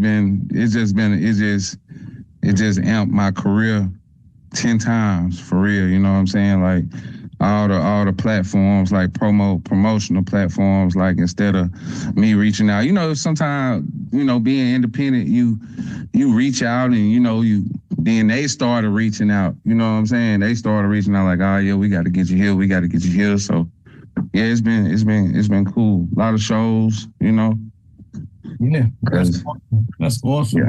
How's the home? I know you're a hometown hero already, but how's the new energy, the rejuvenated energy coming out of Huntsville, Alabama, home of We Up? Man, just overall, it's been surreal, because don't too many people make it where I'm from, where we from. Don't too many people like make it at all. So people, they've been believing in me, but now that this has the attention of more than just a regional thing, like, it's people that's all walks of life that's listening to it and believing now. So it got the city on. They vibrating real high. You feel me? It's an energy that's, man, I don't know. I can't even put in the words for real. You can't go into the club without hearing it. And then if you just see the reaction from people, you'll be like, oh yeah, this it. Like, everybody, like, they join hands. Nah, man, super happy for you, man. I can feel the happiness for you. You know what I mean? Thank you. Joski said he ain't gonna talk. I'll talk about it. That's how happy and how good the energy is feeling. So, so how does this affect you, like, moving forward with, I guess, your social media plans? Because I gotta believe they're gonna put out more music. You're re-energized. Are you back in the studio? And if so, how do you plan on, I guess, rolling out the next single with social media? Really, I had like 3 bodies of music already ready. You know what I'm saying? So it just works in my favor, because if they gravitating towards something that's 13 years old, then it's nothing for me to just work my way from then to now. You know what I'm saying? Like, and so it's just, the rollout gonna be beautiful. A lot of content. You know, it's a content age. It's a content age. So I feel like when an artist got their city behind them or their region behind them, it pretty much is just, as long as they stay consistent, is every which way. Stay consistent with dropping the music and stay consistent with giving them staying in their face. Like, you know what I'm saying? Everybody want to see you. They want to be in your life. They want to know every little tidbit about you, what's interesting about you, so they can take, you know, whatever they want to and take it back with them. You know what I'm saying? To make them feel personable with whoever you are, the person that you are, your character, whatever. And so shit, it's just, man, it's beautiful for me. I've been waiting for this moment. You know what I'm saying? So it ain't nothing but full speed ahead with me. Like, the labels, you know, the labels on board, you know, the sky ain't even the limit, man. I'm just blessed. I thank God first and foremost, you know what I'm saying? Because this don't happen every day. And then second of all, I'm ready to work. You know what I'm saying? I really don't care about the you know, all the camaraderie, that's cool, but I'm ready to work. Like, I'll be ready to work. I stay in the studio 24/7. I still make music. Even though I got a lot of music, I still make music, because it might come a point in time where I'm not going to be available to get in the studio if you're moving around like this. So I just be proactive and make sure that I got a lot of music ready. Yeah, absolutely, man. Did you guys do the merch yet? Is it telling me t-shirts and hoodies out yet? Yeah, we got merch coming. Merch coming. Matter of fact, I got some merch right here, man. Like, I got merch coming. Just got with a manufacturer. Good. Yeah. I need you to put one of them to the side. Actually, a couple of cats. All right, I see it. That's what I'm talking about. Yeah. That's So, what you I'm know, talking about. Yeah, that's what I mean. I got a clothing store. I already had a brick and mortar in my city, so I already had merch in the clothing store and stuff like that. So it just, everything coincides. So now I can just go ahead and do a full rollout with the music, and the music just like soundtrack for the clothes, you know? Yo, so I'm hoping y'all are gonna resurface all 3 versions of the record digitally. Okay. I'm hoping that you're gonna create some 7 inches or some 12-inch vinyl pieces to add to the merch collection, of course. Yes, sir. And just keep promoting this thing. Get on the road and go crazy. I'm pretty sure that's in the plans. I had a question about the city of Huntsville, Alabama myself, because shout out to my man Kelly out there, and shout out to Iliel and all of them. Most definitely. Top 3 restaurants, man. Who got the bomb food, man? Where we eating at, man? And I want the street shit too. I don't want the main stream only. I want to know the spots.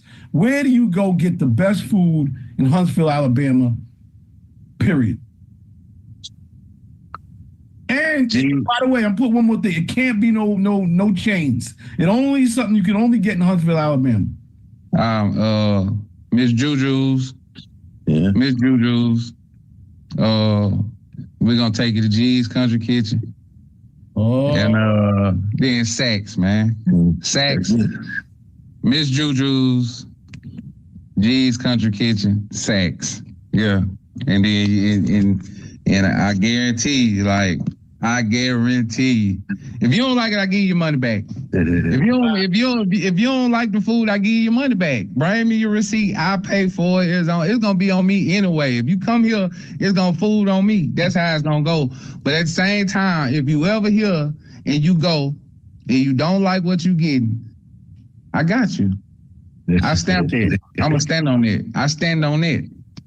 Joe T, you got any honorable mentions? I think it's Betty Mays. Betty Mays, yeah. You said 3 though, so I had to give Betty Mays honorable mention. Betty Mays honorable mention. Go ahead. Scruggs Barbecue. I got shot. Oh my God. Hey. And the first 3 are all soul food. Also, all of them sold black owned. Let me tell you, man, the thing about Huntsville, there are 17 Black-owned places where you can go eat and drink at. There's 17 bars, pubs, restaurants, whatever you want to call it, but there's at least 17 of the Black-owned, operated, and ran in Huntsville. It's what's crazy about Pope's whole movement. The city is taking off right now. I don't know if you've seen in the news, but Huntsville places to come move to now. They're bringing the Space Force there. It's all this momentum, and I think what's happening with Pope is definitely God sent. It's just you stay down, he'll get you. Yeah. Well, we're gonna have to get down. We know it's the original Rocket City. No disrespect to Houston, but NASA's original home, you know, and a couple other things. But from what I've been hearing, I'm hearing the food is one of the places that people don't really know, but they got the food game on Smash. Oh yeah. That's what's up. Even down to the food trucks. I can't even to the local mom and pop food truck, man. It's just grits at night. Sharita's kitchen is you just can't. I don't know. You're gonna get fed. You're gonna get full. And you're gonna be satisfied. Look at me, CL. We ain't missing no meals. No meals. Yeah, thank you. That's for sure. No meals. Shout out. Yeah. Well, look, man, you already know, man, got y'all back in the fullest way. Thank you to D-Train also. He did call us and pull up. And congratulations on being able to do something that's very, very rarely done, man, which is to just have music out that just goes viral from organic, an organic point of view, and just reinvigorates everything, man. And it's so good because, I mean, this is a question more for you. Between then, 13 years ago, and now, what are the vital life lessons, business, family, money, education? What are like the key lessons that you learned between when the record first came out and today, 2025? Perseverance. Having a real personal relationship with God, praying, doing right by people, even when they ain't looking, you know. It's better to give than receive. You know what I'm saying? I don't mind. I know what's going on with me is for me to be a vessel. You know what I'm saying? Like I ain't greedy, man. Like, that's the thing about me. Like, this right here, what's going on for me, with me, is for sure for me to up the standard in my life, but at the same time, it's for me to help too.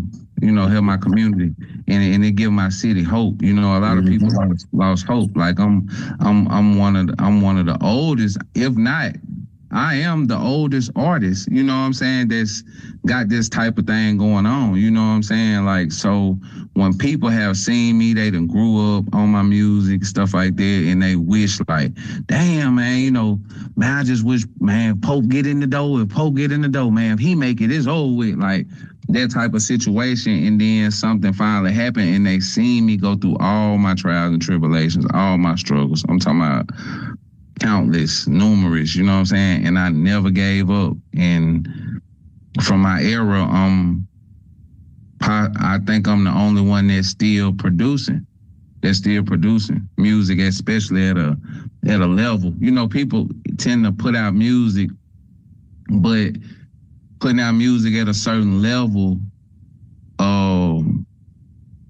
I have to accredit that to just my God-given talent in him, just to keep on blessing me and giving me the strength to keep on going and to never give up. So I would say perseverance, and, you know, it's a lot counting on it. Not only am I representing myself, I'm representing a whole state, a region, a city that really believe in me. You know, I gave my city hope. This right here gave my city hope, because they like, man, the Pope went through everything he went through and never gave up.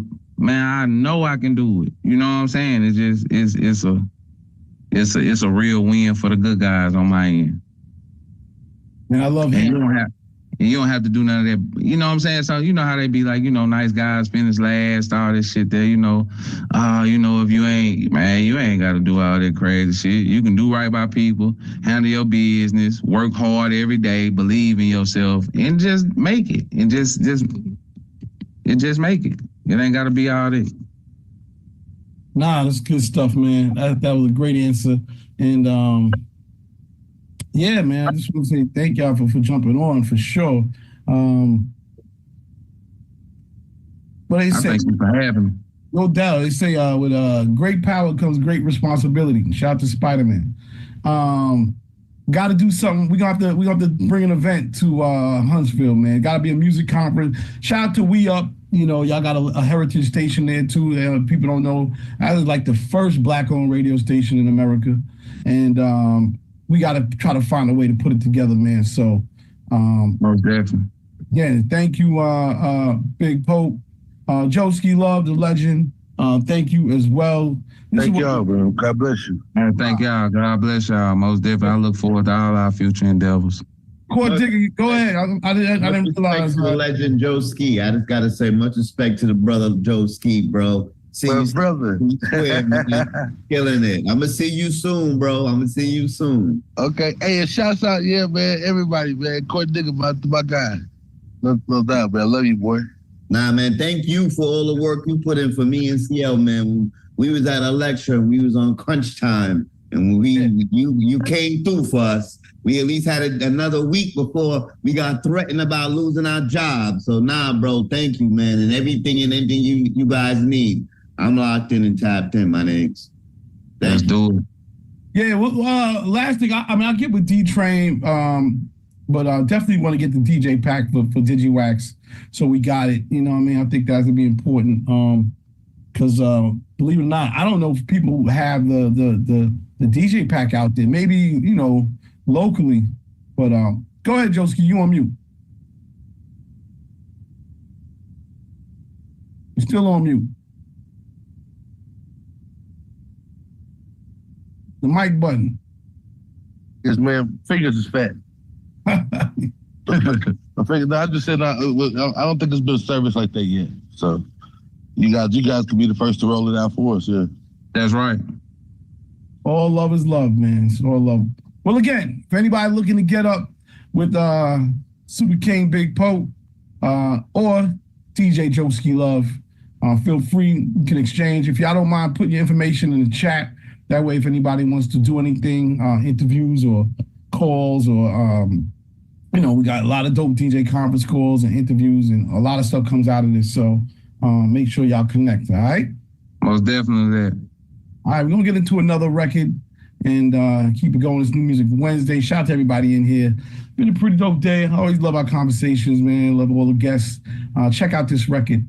Let me know what y'all. God bless, man. Peace. Slick youngin', look in your pocket. I went in your pocket, got your money. While you doing all that tussling, check your pocket. Hey man, I'm smart as a but you got a little blood, but I got the money. I ain't fighting y'all for free, stupid fool. I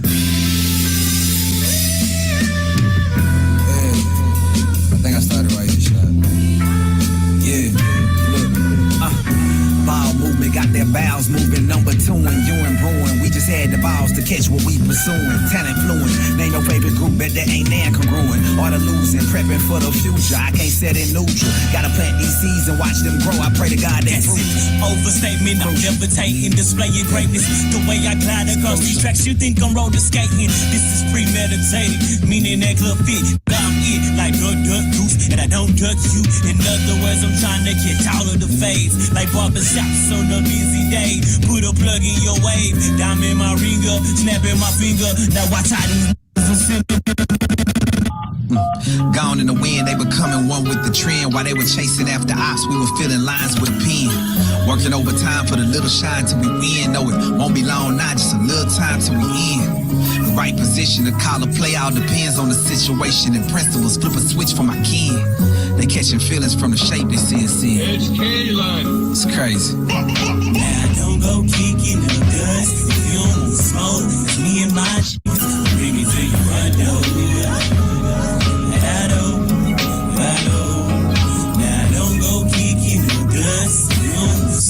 Cause we in my bring it to your front door. And give you what you're asking for.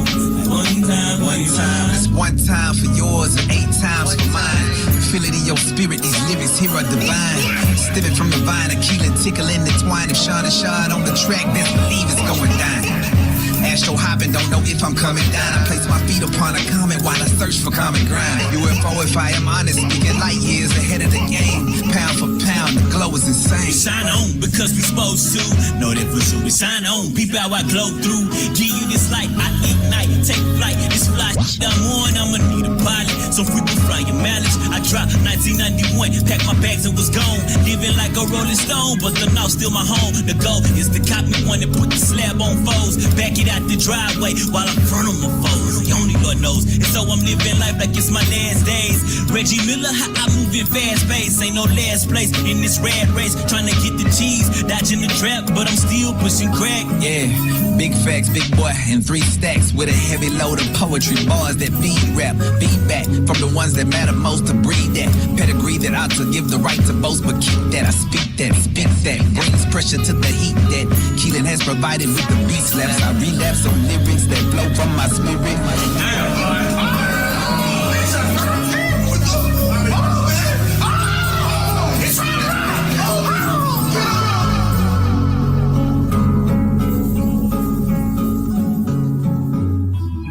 Word up, a little bit of dope ass flavor there. Shout out to Quantum. Yo, what's going on? Who is that? That's the Village, ain't it? Look at that, man. Hold up. Where's the applause? Someone got an applause track. Is Raymond on the joint? Nah, but I'll try to find one in the meantime. Shout out, applause to him for saying that. Shout out to you, Courtney. Yes, that is the Village.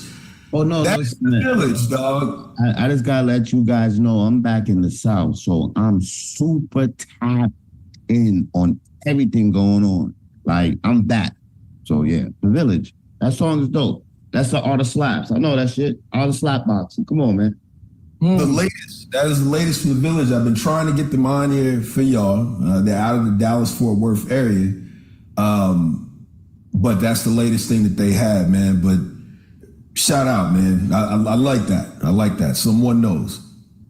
Yeah, that was dope. That was dope. I like the way, you thought the track was messing up and it just kept going. I was like, that's hip hop though. That's that creativity, man. We ain't held back, you know what I mean? It's just dope, man. So yeah, shout out to them. That was nice. That was definitely nice. All right, here we go.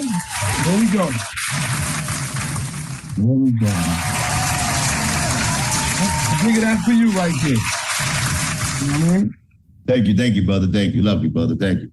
Yeah, man. Well, we're rocking out. Got a little bit of old to new, a little bit of new energy from a new R&B artist earlier, and man, a lot going on. We said TikTok ban is approaching. Try to buy some domains and hold them. A little hustle just in case. Kanye West is back at it again, wearing KKK gear and talking academics. I heard that was an old clip, though. It's just an old clip that resurfaced. I mean, who knows with that cat? You know what I mean? At this point, I don't even think people are buying into the attention thing no more. People know it's just. I mean, desperate, you know? I mean, honestly, fuck him. I'm saying. I know, but it's funny. We say that right every week. Maybe it's me bringing it back up, but that interview, I don't even know how many shares or flips have been made out of it, but you can use your powers for good, your superpowers for good or evil. And he uses his for attention. Fuck him. At the end of the day, I'm just saying. I gotta say it. It happened. It was a viral moment I couldn't get away from. It was everywhere. And I get it. But at the end of the day, fuck him. Oh man, what can you do, man? What can we do? I'm just saying, like the shock factor is even going away. You know what I mean? It used to be like a shock factor thing, but now it's just you see me like a fucking bozo. You know what I mean? So. He's going too far, man. I don't know what's happening. Now, I wish Brittany was here because we were talking about something actually yesterday with a friend of mine, in that Beyonce's tickets are now going on sale. At first, they were on sale and they were at this crazy number, but the ticket price has been drastically reduced. And this is due to, I guess, the show's not selling out or not doing as well. And the fact that the Chris Brown concert just got announced. So the Chris Brown experience just got announced. So therefore, yeah, she had no... Wait a minute. What are y'all saying? You're saying that Chris Brown...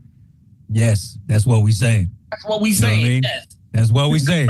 Chris Brown, he got... over Beyonce.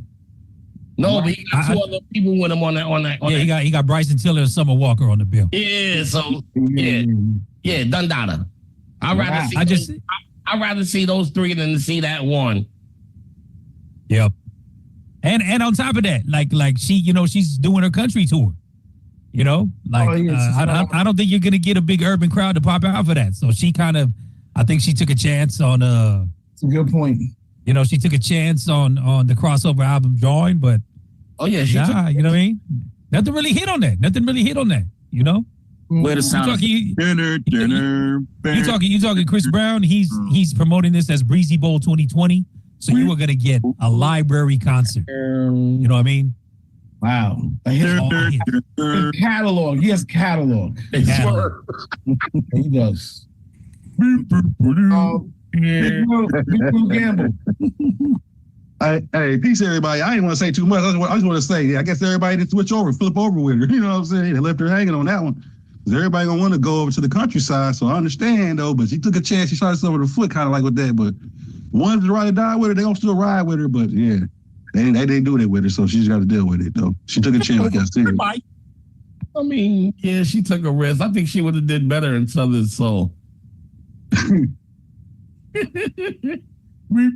Southern Soul. I mean, knowing Beyonce, and I'll be honest, just knowing they're great music minds. They know how to market the mess out of music. Don't be surprised if she turns half her album into Southern Soul remixes, and they got the fans out, and they got 20,000 people snapping fans at the show. I'm just saying, she ain't no idiot. Go ahead, Big Red. Yeah, I don't know, maybe because recently, I don't know if y'all checked the news or not, but Trump is trying to go out against the bots that's purchasing tickets and everything. So that's another thing. Trump just was on, I want to say, was it Friday? Him and the Doge people, they was trying to get something with the entertainment industry on how people been overcharging for ticket sales. So, I mean, they got to realize tickets are stocks. Once you buy that ticket, whatever price you want to sell it for, you can. Just for some, supply and demand.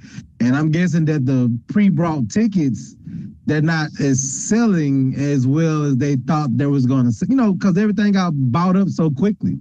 You know what I'm saying? So once all the bots buy all the tickets up, now these companies that's dealing with resale got to deal with, okay, y'all done overcharged for these tickets. Everybody gonna sit and wait because people really are boycotting that shit. To be honest with you. People like, nah, I'm not finna pay that price. I'm not gonna sit there and pay, mortgage to go watch somebody for 60 minutes. You know what I mean? Why would I want to pay the price of my mortgage to go watch somebody for 60 minutes compared to I could have been, a whole month living comfortably, you know what I mean? So I get that part. Like sometimes you can boycott these places and the prices will go down. Yeah, I think that's what happened in her case. There it is. There you go, Swerve. I got you, Swerve. There you go, goddammit. There you go. I had it queued up. Send me that, yo. Send me that shit. I got you. I got all ringtone. I got it all as ringtone on my phone, but I said yeah.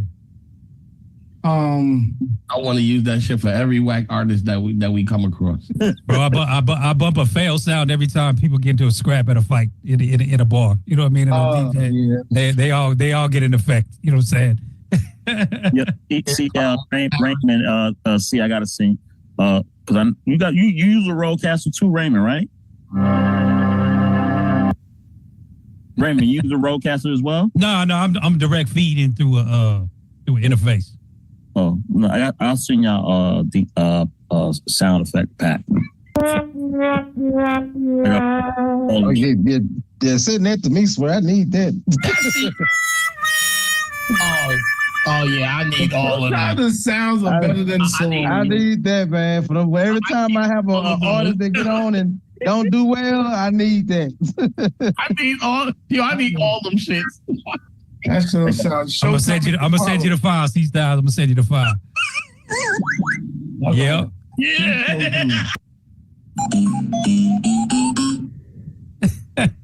What's up? That Pac-Man is official right there. Hold on. Need that. I just dropped a link in there. C-Styles, download it. Wow. I'm definitely downloading that one. Appreciate it.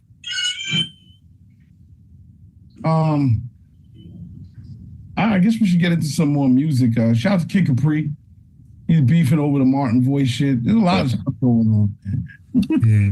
Why take all these years though? You know what I mean? Like this should have been addressed. So you could talk about it. That's my thing. Why is it even like? I didn't even know who that for all them years. I didn't even know that. I didn't think it was Kid Capri, but apparently it was. And Martin got on something else and said, "Nah, it was actually Cockroach or Alan. What's the name? Something Payne." No, he said it wasn't one of the guy, but nah, you could clearly hear because he says Martin. He said from Def Comedy Jam, right? From Def Comedy Jam, right? Okay, yeah. Right. Yeah. Well, yeah. Why they trying to? I don't know why they trying to shit on Kid over that, but whatever, man. There's a lot going on here.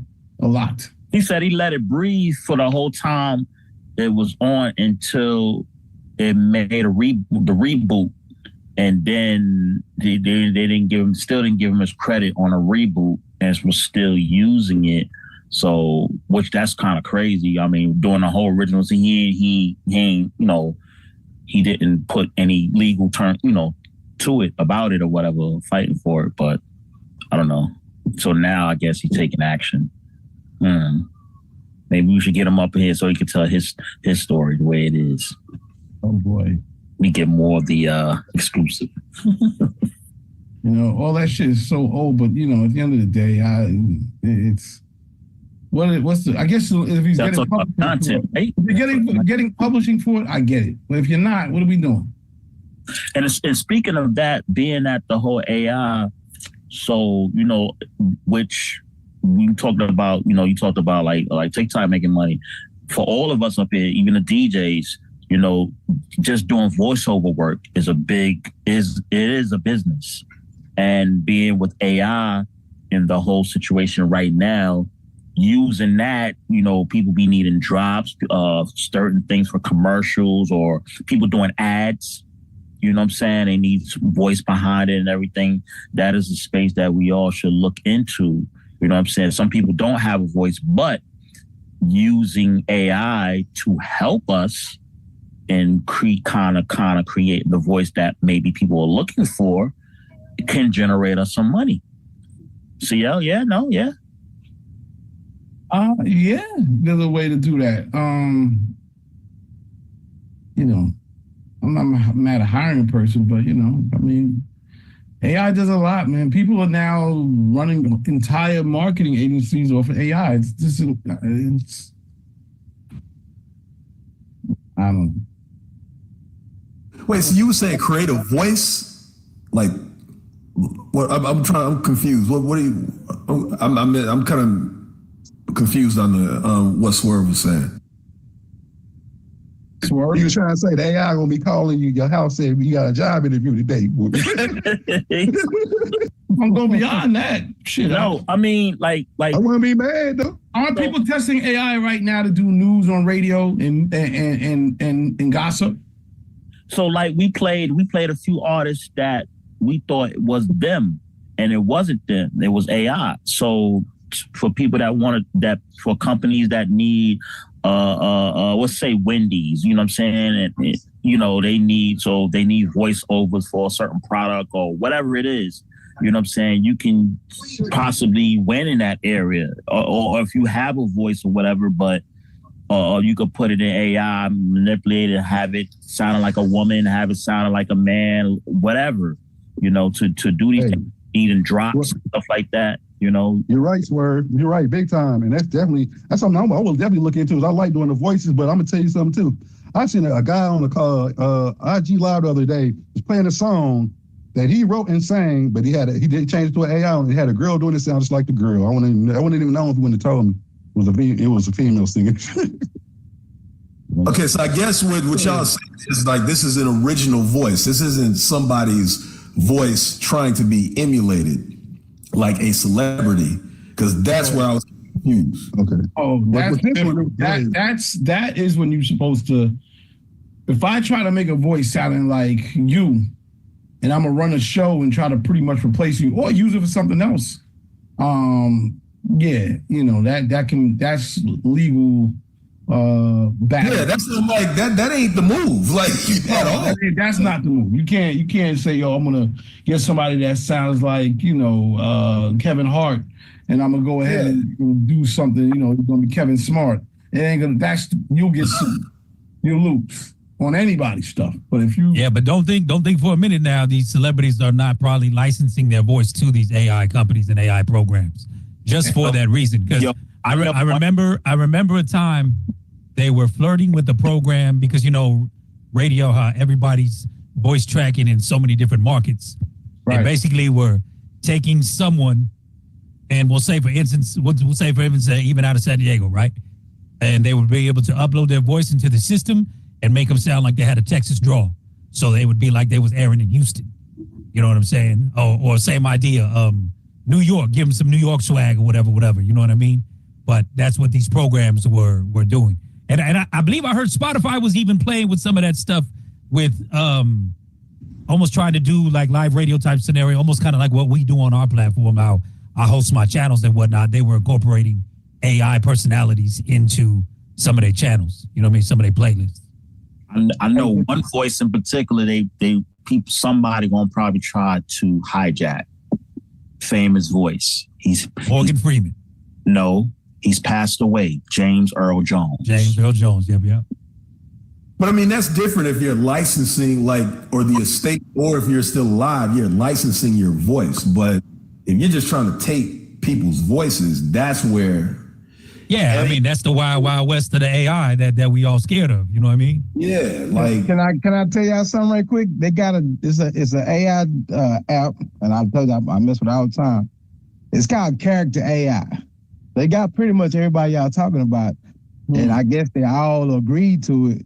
And you can do AI chat with Snoop Dogg. Oh yeah, I know about that. Yeah, so many other people that you could just you can set it to where when you want to know your information and talk, they're gonna be the voice that you use to listen to it and respond to. So a lot of these people already done licensed their voices out to a couple, and then some of them got their own AI programs, and they like, look, we want you to go ahead and be the face of our AI voice, and they getting a check for it. So a lot of these people are getting checks for a lot of their AI involvement. You know what I mean? Yeah, like Snoop voice can be used for, so let's say if you want stuff read to you, so it's like, let's say like a text, let's just say in a text or whatever, and that you reading a text and it's like it reads it to you, like back to you, or basically like, you know, the series and all that other stuff, you know, right. It'd be in Snoop voice or James Earl Jones voice or whoever voices. So yeah, they some way out here like licensing their voice, and even our voices. We be talking on these phones. You don't think our stuff is being recorded? Yeah, but if you use me, I'm coming after you though. I know y'all seem fascinated by this, and I get it, but dog, there's a lot. Someone just put in here what I was about to say, like. When we get into what's real, like people already don't know what's real with shit that's obviously fake. So like once we start getting into, you know, all of this, who's gonna determine who said what? Who's gonna do that?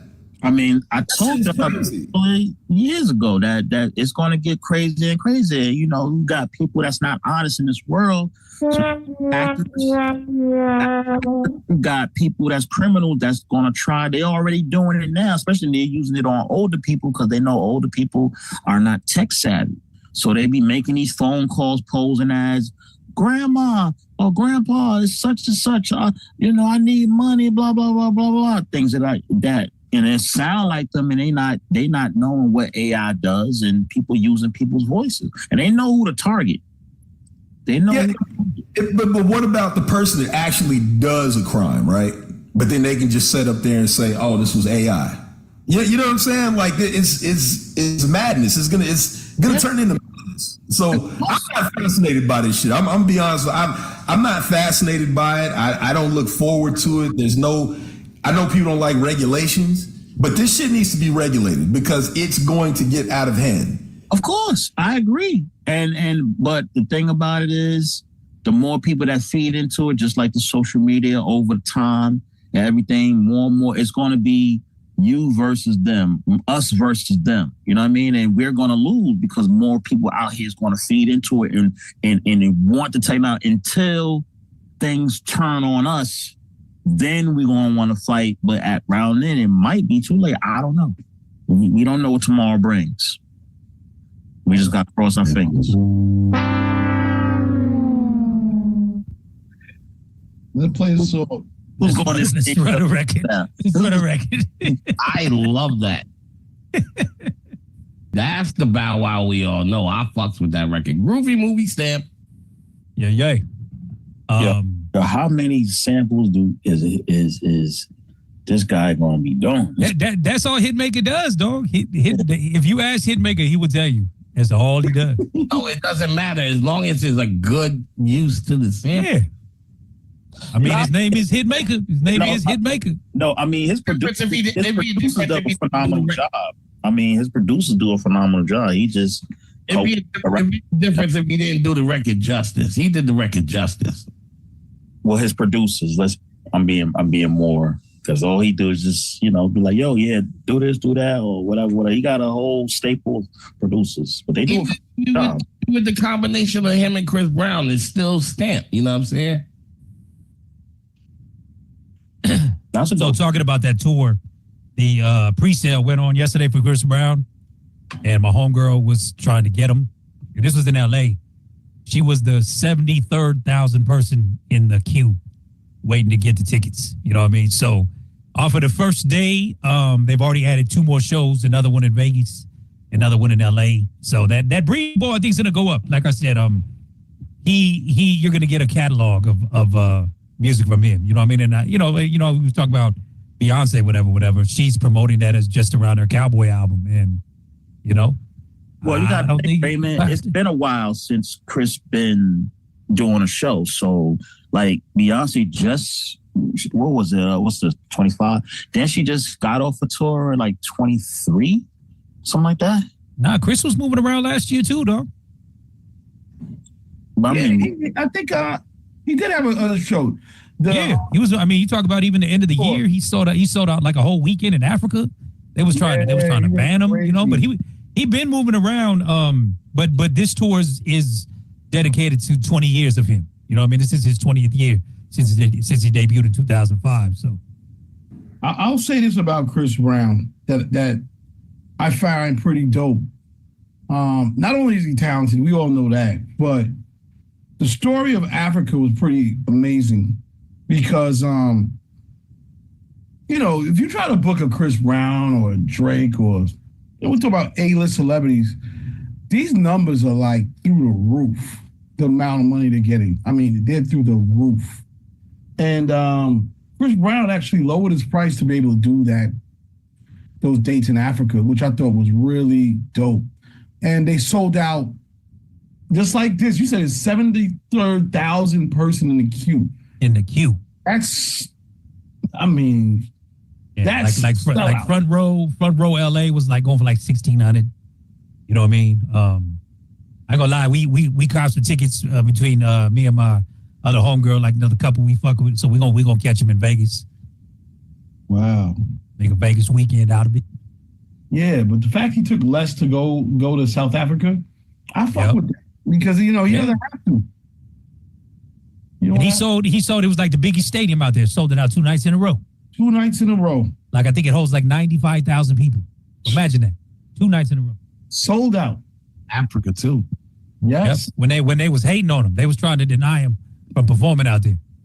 This kid about his fans, man. He about the fans, and from the long history of music, it seemed like he definitely, other than a person like tells as far as with the R&B music sound, like he's been consistent with it from day one.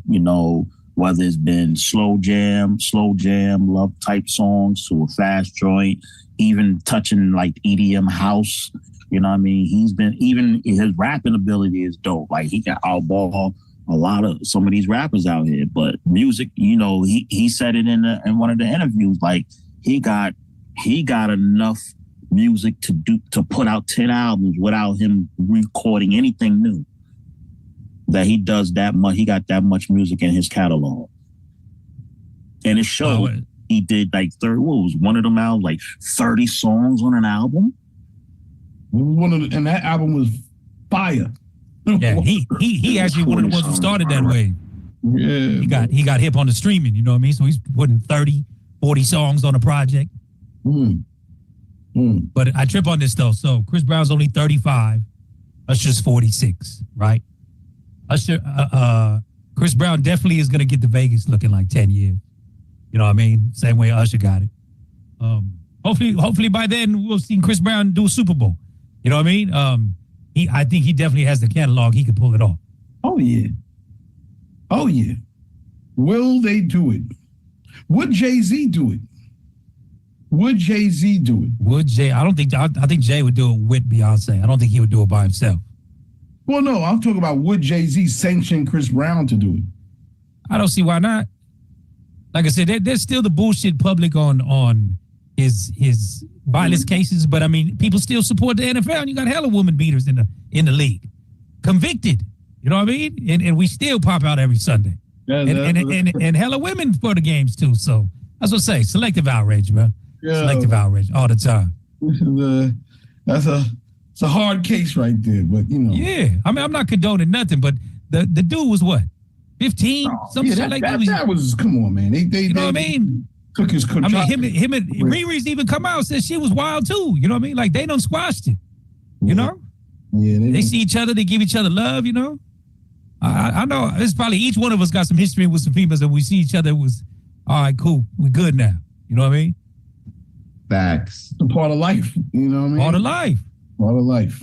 Like I said, that Wyclef John Mary J. Blige song, when that shit dropped, it just hit my soul. Someone please call 911. You know what I mean? That love ain't real unless the police involved. Stop it. Sometimes it's like that. I've been there. It sounds like I'm about to get where's the Woodford? Where the Woodford at? We about to talk. Things happen in life, man. That's just real. People make mistakes. He should be able to be forgiven for his. He made mistakes. Now he's a father. And a good father, active father, you know what I mean? Yeah. He gonna figure out his karma because he got daughters too, you know what I mean? So will have to be what it is. Tell me about it. Keep going. Abrina, who we've had on the call, she's dropping that one Friday on us. The song Type of Girl. She's getting ready to drop an EP in May. I know we've had her on here. If you remember, she was the one who won the contest with Tidal. Got to get in the studio with Jermaine Dupri. Yep. The big joint Good Love last year. So she's dropping that one Friday. Be on the lookout for that. Yes.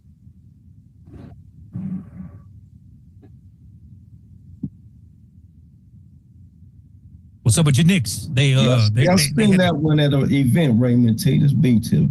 Yeah, without a doubt. I'm gonna send that your way for sure. And I've been sending that thing out. I thought I spent that one already. Yeah. No, that was the Good Love. That was the other one. Okay, yeah, you're right. But yeah, I'll send that to you. And good luck with the event on Saturday. I've been sending the invite out to folks out there in LA. All right, that's what's up. What you got going on? Oh shoot, damn man, I don't have the info. It's an art and walk event in Long Beach, downtown Long Beach. So I got a spot. They got me at a spot called Beauvue. It's a cool spot. I ain't been in there, but I seen it's right next door. It's in the heart of downtown Long Beach where the parties is at. So they got me like DJing from 4 p.m. to 7 p.m. And most likely, I don't want to be saying it, but it'll be something going on. It's gonna be all positive, you know what I'm saying? So that's what's going on in Long Beach, California. April 5th, B-Tip in the mix, 4 p.m. to 7 p.m. at Beauvue, downtown Long Beach on Pine Avenue. It's a free event, and come down and hang out with your boy. Nice. Would you be outside with B-Tip? You bring the tables or you bring the bro, I got my record box, my DDJ Pioneer. That's right. Yeah, that's what I'm working with. So Swerve, how's that performer? Swerve? It hasn't been outside yet. I'm gonna take it outside on the 26th. But I messed with it yesterday in the crib. I had to actually update it, so I just updated and things like that.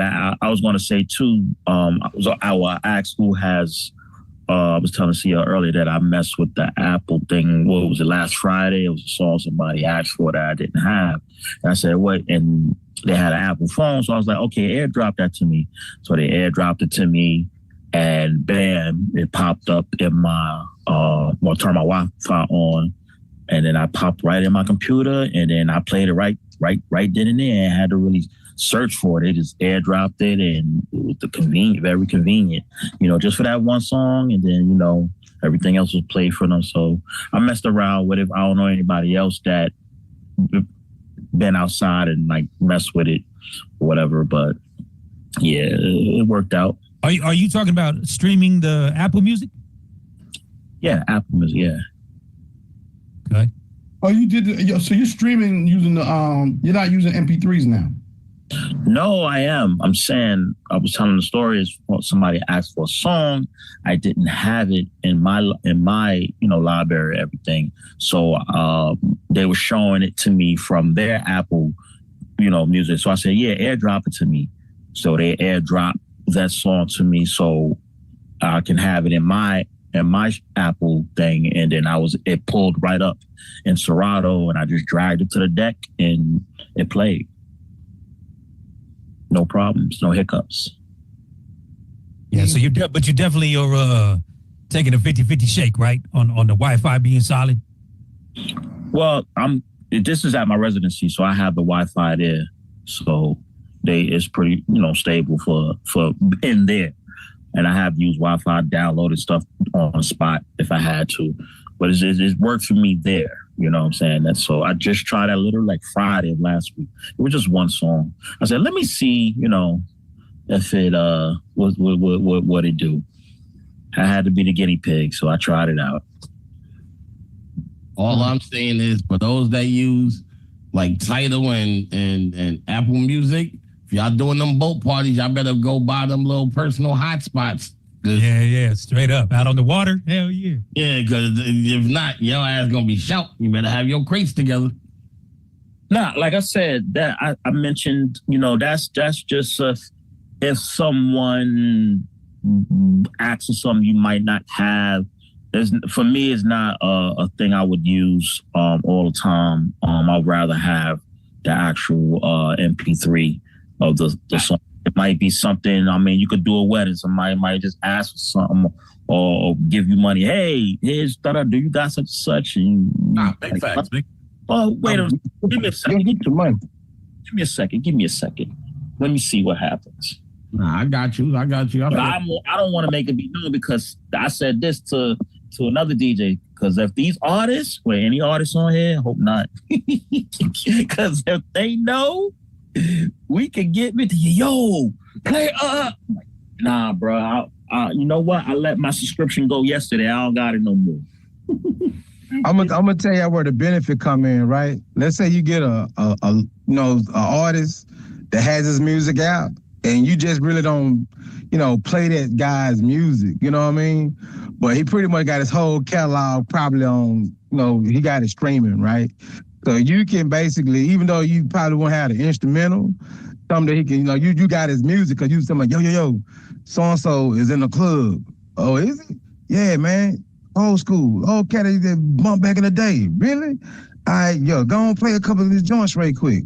I know because some people don't have a lot of the old music on deck like that. You know what I mean? So you can go through the library and pull them joints up and just run it right there where you can have that music right there on the spot for them. So that's a good benefit for it right there.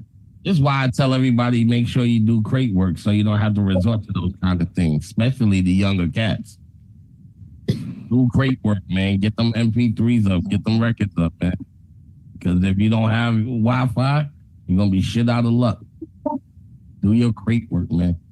But yeah, like he said, sometimes it might be a situation where it might be an artist and you don't have their music. And then they might not have the folder to send it to you. It might be something. It could be anything. It's just a little. I get that, but for the most part, do your crate work. Yeah, for sure. But it's like I said, it's a tool. Situation. I get that part. It's a tool, and sometimes you got to go on your toolbar. You see a tool. I've never really used this before. Right. This come in handy. I got a wire bag, bunch of wires. You know what I mean? And you want me to use ratchets? Huh? Use ratchets, okay. Yeah, you know what I mean? Tools, wires, that, the more you're more equipped, the better you look. You know what I'm saying? People be like, yo, I like you, man. You know how many times I like you, professional. You be on your game, you be focused, and that, you get the next gig, you get more money, because you're more equipped versus the other person. Absolutely. I agree 100%, 1,000%. So the more you know about what you're doing in tight situations, trust me, we all been there. But it's the way how you handle yourself, how professional you are to get the situation handled. And that's the thing. There's millions and thousands of DJs, but not everybody's a professional. Not everybody know how to. Sometimes these customers and people we be around get on our nerve. I know we all been there. But sometimes we know how to keep it cool, whatever. We have to take a shot or drink just to, and get things focused. Sometimes our computer go down, crash, anything can happen and be in front of hundreds of people. We'd be like, damn, people try to be all here. Hey, yo, what's up? Da, da, da, da, da. You just be like, yo, give me a second, yo. Let me handle this. Let me get this. You know what I mean? We all been there. I know we have. Then just throw on that cello. That's all you got to do, Swerve. Yo, it's still not actual, man. I'm saying, like, I got it in my joint, but nobody, you know what I mean? I'm saying. Swerve, you're going to play that jello. Well, okay, see, you want to come there and why don't you you come to my spot, you know where I'm at, come there and ask for it. And then when people start looking at me crazy, I'm gonna point you up. I'm like, see that man right there? That's his manager. He wants him to be playing. Hey,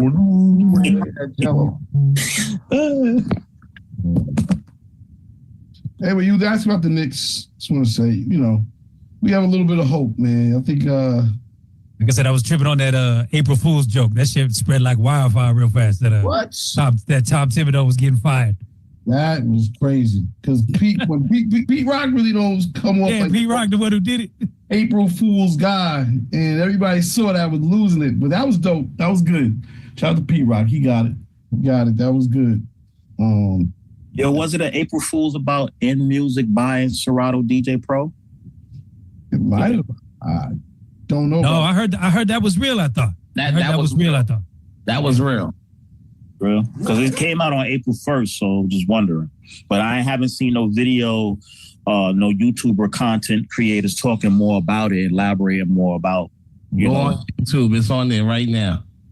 That's just like I saw yesterday. They said what Kiki Palmer and Kai Cenat are bringing back 106 in Park. That's a lie. It's a lie. That's a lie. Yeah. That's a lie. Kai Cenat got his first single out. No. Well, yeah. No, let's get him on the show. Let's get him on the show. What's up? I gotta find somebody that worked with him. It's crazy, man. You suck. That is so Yes. Oh no. That is tough. You suck. That is tough. You're a loser. Loser. That is fire. It's why you fail. That is tough work right there. That's all in that link. C-Styles, that's all in that link. Make sure you get that link. You know what I mean? Already downloaded it, my brother. Was it that? Yes, sir. In the chat? Yeah, I just put it in the chat. Like I said, you need some sound, some fail sound effects. Those are them. You know what I mean? I grabbed that shit as soon as you posted it. He just went out, y'all. I go by the name of G5 like this.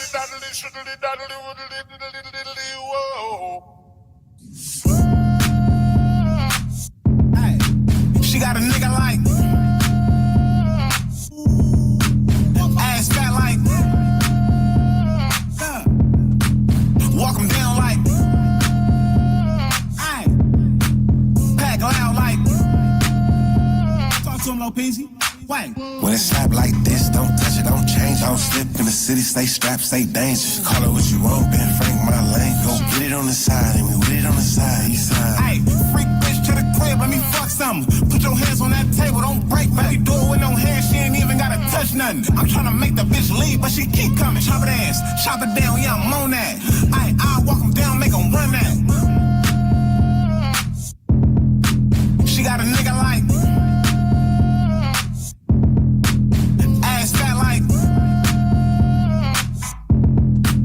walk them down like pack loud like ayy, riding in that MC, you know I got that hammer. Bad bitch with me, you know that she a scammer. She don't wanna fuck, leave her hanging like a banner. I ain't tripping off that little woo whammer. Little fine ass bitch, lying ass bitch, hit her from the back, fool flying that bitch. When I had that shit, I'ma stash that shit, send it through the Zelle or the cash that bitch. She got a nigga like ass fat like walk him down like pack loud like. I saw you see Styles. You didn't know if you wanted to like it or not. I was watching your facial expressions. You know what I'm saying? Nah, I was like, this some Bay Area shit, but that shit is groovy though. Yeah, so B tip, I'm gonna get that to you too. Producer G5, he out the West out here. That one I actually got through DJ Charisma. She just debuted that shit out here. So, you know, yeah, that shit was a banger. That's easy right there. That's catchy. That shit with the that Indian. That shit is cool. Like right tell me there. when to go chic type shit. Yeah. Yep. Barrington Levy, but that was dope. That's hard. That shit works. Shout out to DJ Charisma, man. How's she doing? She's doing good. You know, she stepped away from radio for a while, but she's back on Power 106. You know, unfortunately, you know, radio just weird, you know, because they got Real 923 out here in Los Angeles too. That it's really more the hip hop station. But I mean, Power 106 is still surviving. You know what I mean? As a lot of stations are. You know. So. What's up, Head Rush? Hey, that sound bite in that song, that was dude from Sean's song. Yeah, that's Barrington Levy. Barrington Levy. That's his name. Yeah, okay. My bad. I have my bad. I had a little ADD there. I was like, where do I know that from? That was tough. Barrington Levy. Yes, sir. Okay, continue. So this one take a page from Pitbull. Check it out. Same producer, Santisi on the dope. You know, take a little page from Pitbull. Culo, you know what I mean? Definitely good with the Latina shake. So, but yeah, West Coast flavor, that West Coast bounce. You know what I mean? So yeah, that's gonna bang in the club for sure. When they shoot a video to that, or when they start getting some radio play, people get used to that. That's gonna go. Yeah, like I said, especially with the familiar culo. You know what I mean? Yup. Well, word, y'all.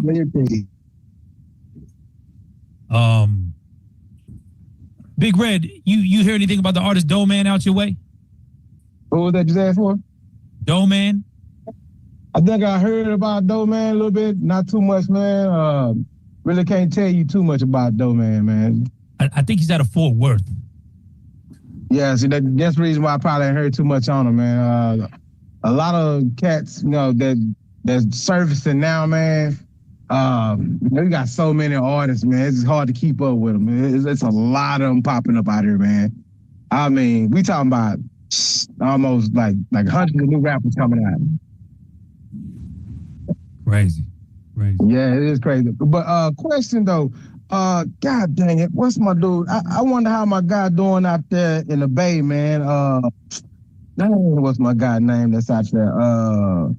I just started following about like a year ago. He got the new joint. I'm the nigga. I'm the nigga. I forgot his name. Is it Damn, he got the joint with E40. E40 did a remix with him. You're not talking about Mr. Fab, are you? It may be him. Matter of fact, if anybody on the call know who I'm talking about, man, this dude, I've been listening to him, but I just, off the top of my head, I just can't. I'm drawing a blank. I'm finna put it up real quick. His name is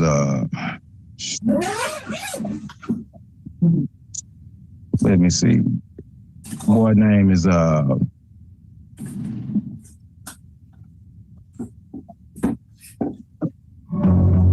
I were you, I would think very seriously about what living in the past is.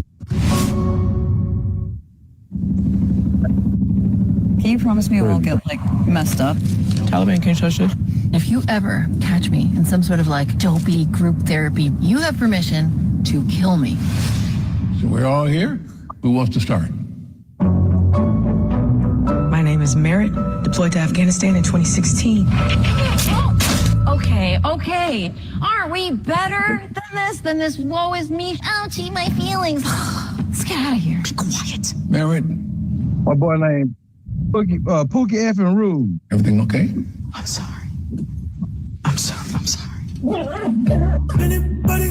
Grandpa, I've been dealing with some things. That's what a soldier does. Where are you going? Zoe! You can't tell anyone. Burl. Damn, what a name. Don't say that. What? I can joke about the dead. These are my people. Hey, I didn't think, have you ever played Buck Hunter? No. That's a new record. Well, Crazy? Your mother thinks I'm crazy, but as long as you're under my roof, paper goes in goddamn six. I would think seriously about what living in the past is worth.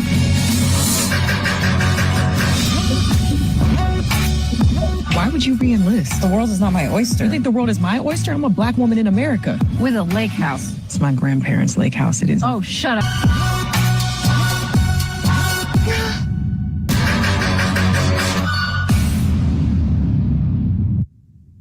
All right, so just something I wanted to share with y'all. I came across that on the feed. So that's a new movie, My Dead Friend Zoe, which you can catch on Amazon Prime right now. But so the studio, they premiered that at South by Southwest earlier this year. They are doing the fan investment type situation, and I'll drop the link in the chat. But you can invest in the movie, in the studio, in future films, all that stuff for as little as $100. They're offering another incentive right now, I think through tomorrow or maybe Friday, for additional shares if you get involved now. But just because we've been talking about more and more about movies and how even South by Southwest is taking more, focus from music and dipping into the movies and all that type of stuff. This could be a dope investment. You know what I'm saying? So check out the link if y'all get a chance. You know what I mean? But go check that movie out though too. Like I said, it's out now. I think it's dope because the fractional ownership thing is going to be. I mean, that's where we at. It's the future. Yeah. I mean, that could be something, like I said, you go put $100, $500 away and forget about it. You never know. That studio blows up. You own some shares in it. You know what I mean? Yeah, that's big, man. It's big. The opportunity is big.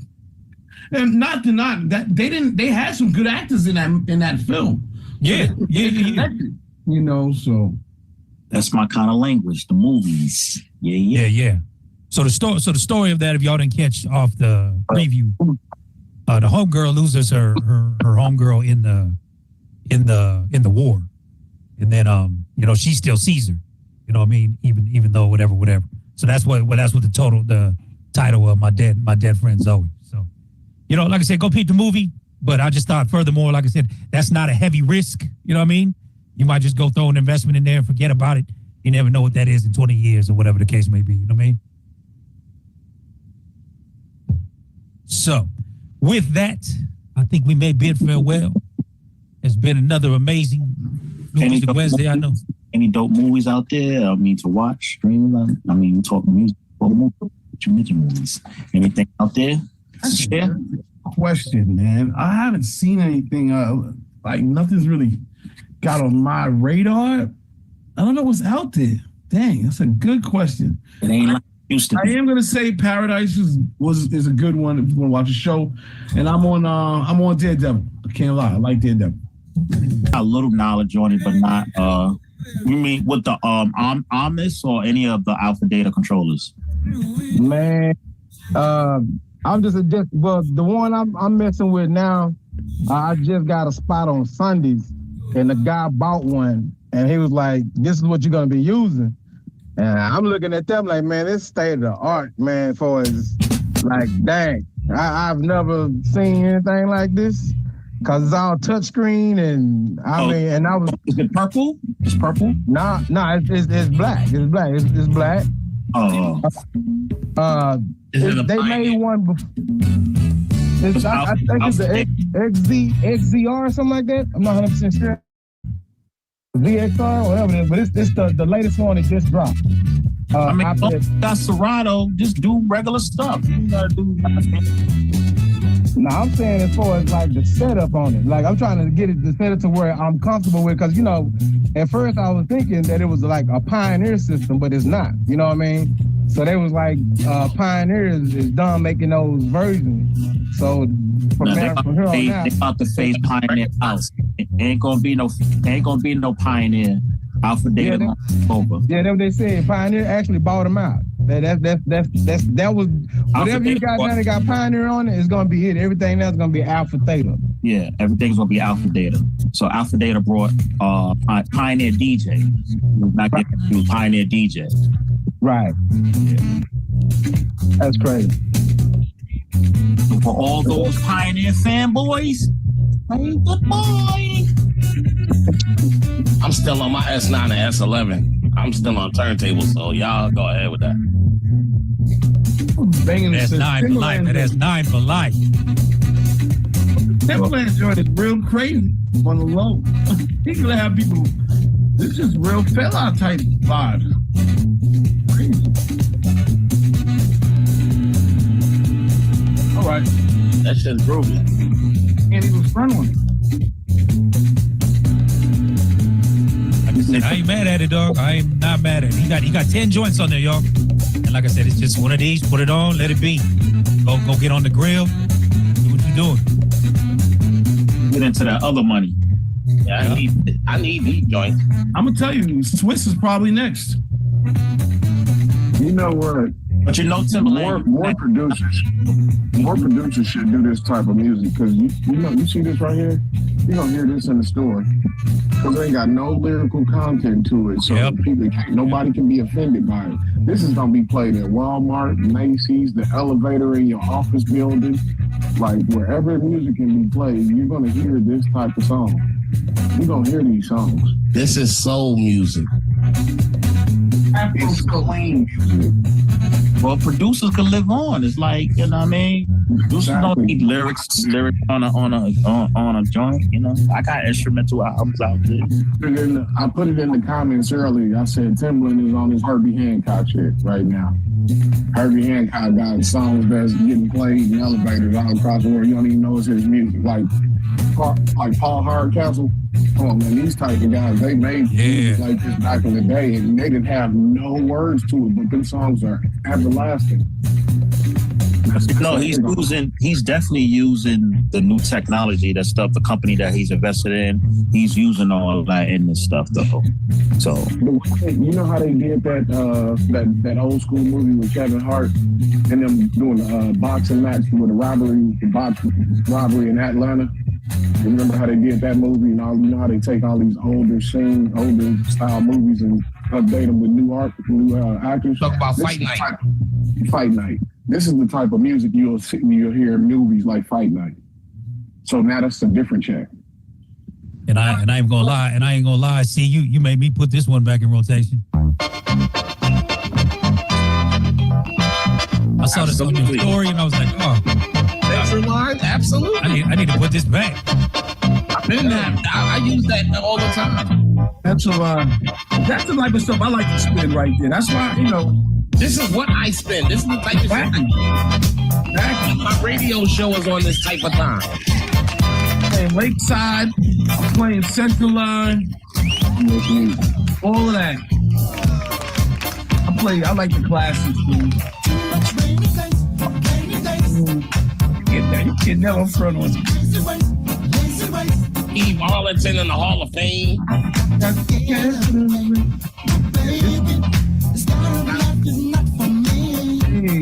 This motherfucker almost 8 minutes long. All slap. And the break is man. So you gotta give it up to Marley Marl. To go into some of these songs, catch that perfect break, gotta be nice. These is all my 10 o'clock hours. You know what I mean? Just send it. You can't sync button this type of music. You gotta feel this. You can't no quantize button this. I wish we were competing to make like that Estelle record today for me was the record of the day.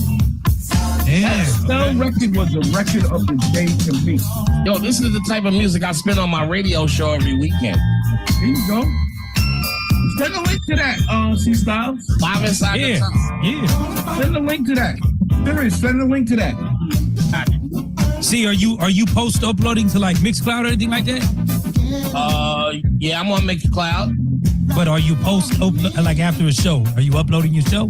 I'm about to start updating it because the last show I got on there is like years old. So I'm gonna start updating it as you need to, dog. You need to. No, that's how I go. That's how I go. I go fuck with Quantum right there. You know what I mean? Nah, I got Live Inside the Tunnel. My radio shows are on there, but it's just not updated. But you still can get the vibe. It's all groovy. I'm telling you. You playing Cleveland tonight, boy. This Knicks game. This is the test. This is the right time I'm on.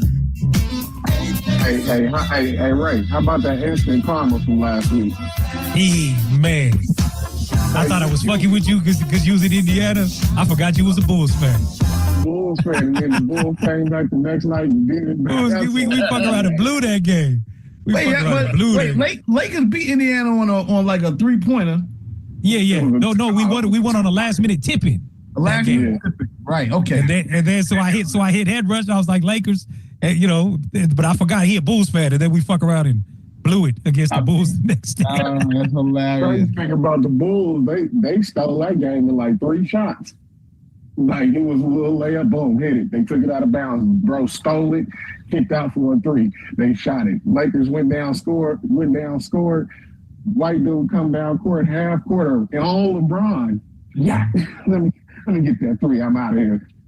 That's crazy back and forth. Crazy back and forth. Yeah, that was dope. That was dope, man. NBA heating up. NBA heating up. And Luka, no, not Luka. Joker had a 61-point triple-double last night. And they lost. And they lost. Bro, talk about Westbrook at the end, dog. Missed the free throws and missed the open layup to win. Your man got 61 points. To be running suicides. Woo. I mean, even Steph yesterday put up 52. Oh, he made it back from the tailbone injury. That's good. I think he had like 13 threes or some shit. Really? Yeah. NBA's back, man. Now it got corny for a second, but it's heating up now. Yo, ever since Luka came to the Lakers, homie, it all changed.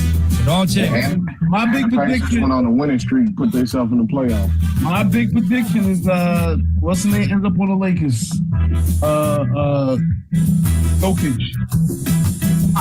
Hell no, man. Hell no. Next year, okay. Hell no.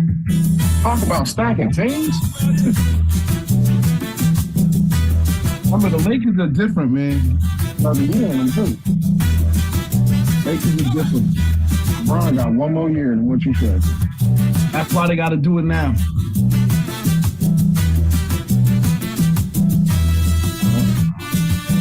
Yeah, I feel like going nowhere. The music is fire. That's what I say, yo, you really could just push play on this Timberland and just let it be. You know what I'm saying? That's all movie scoring shit right there, man. Come on, man. That's traveling music. That's everywhere. I mean, that's gonna be everywhere. It's on the Digiwaxx site? Oh, I gotta get the album. I got Troy Marshall, I think. Gamma. When I came out through Gamma. Matter of fact, let me call Troy. Hell yeah, Troy? Oh, hell yeah. We just got shout to Will. We just got a couple of records now. We just got a couple of records. We don't got that. I ain't gonna lie, I've been a little disappointed with Troy's email selections. I've been like, man, when you gonna set a good record? Oh man. Oh shit. Do anybody like the Redman remix record? Yeah, anybody like it? Yeah. Which record did he remix? La La La. Remo. It's good. You know, it's Redman. Quantum, I'd like to hear his opinion on that. Oh, I did an old school remix. You know how I did that Beyonce joint? I did one to that Boots in the. Oh, the Boots on the Ground?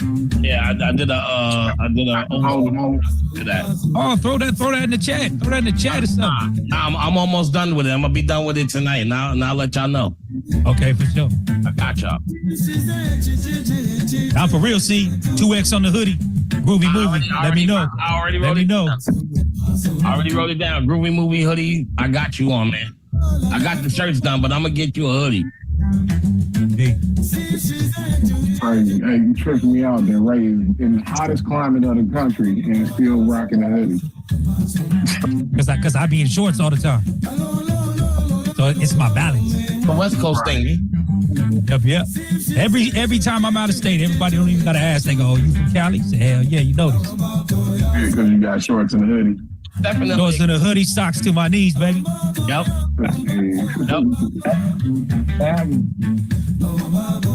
All right, gentlemen. I'm gonna get myself ready. 4 minutes to the 14 minutes to tip off. What you cooking tonight, see? You know, tonight I ain't cooking. Last night I cooked. Ironically, I did tacos. It was bomb. I love it, man. I did ironically. Yeah, because Taco Tuesday, dog. Taco Tuesday. Just say. Yeah. So I did that with the what you call it dough. I love the Trader Joe's. Trader Joe's has this pineapple salsa, man. Dude, I put that in the ground beef. It's anything. It just elevates the whole situation for me. So I did that yesterday. I ain't cooking nothing today. I don't know what I'm gonna do for food. I didn't even think about it. My daughter's gonna have ramen with some meat on it, so she's gonna be good. I don't know what I'm gonna have. TJ, what are you doing, sir? But one thing though, I'll tell you this though. Something come right back. I will say this. Big Red son is in trouble. Daddy mode quick. I've been on some like not fasting all the way, but just eating less, man. Just trying to, just try to eat a little bit less. So maybe I can get away without eating tonight. Maybe. You grab your bowl of fruit, bro. How you do when you smoke weed though? You don't get hungry? Of course. But I've been chilling on the herb. I haven't really smoked lately. Been chilling. Fuck that. So, but yeah, if you're gonna smoke, it's over. Your mind will let you not eat. Your mind will not let you not eat. How about the rum? How about the rum? You on the rum? The rum goes down a couple times a week. You know that. No, listen. I am a joker. I'm not gonna hold you. We went hard on Saturday for like no reason, man. It was just crazy. I don't know what we was doing, but we had It'd be wild how that happens. You just like, yeah, we're just chilling. Next thing you know, what the fuck happened last night? I got the munchies right now. Shit. I gotta watch CL around the rum. In the same boat as CL. I'm trying to figure out what the hell I'm gonna eat for dinner. Man, better get your bowl of fruit, bro. Did y'all see this one? Did y'all see this one going making the rounds with this old lady that went viral? That's a great San Diego record. I could get away with that on boats. I could get away with that one outside on the bay. You know what I mean? So dope stuff. Yeah. But like I said, content, bro, crazy. Like I said, I started seeing that one on different feeds. This old, and that's what I think is so funny. You got grandmas who are content creators now. At the end of the day, is on how you mix your records. Without a doubt. That's what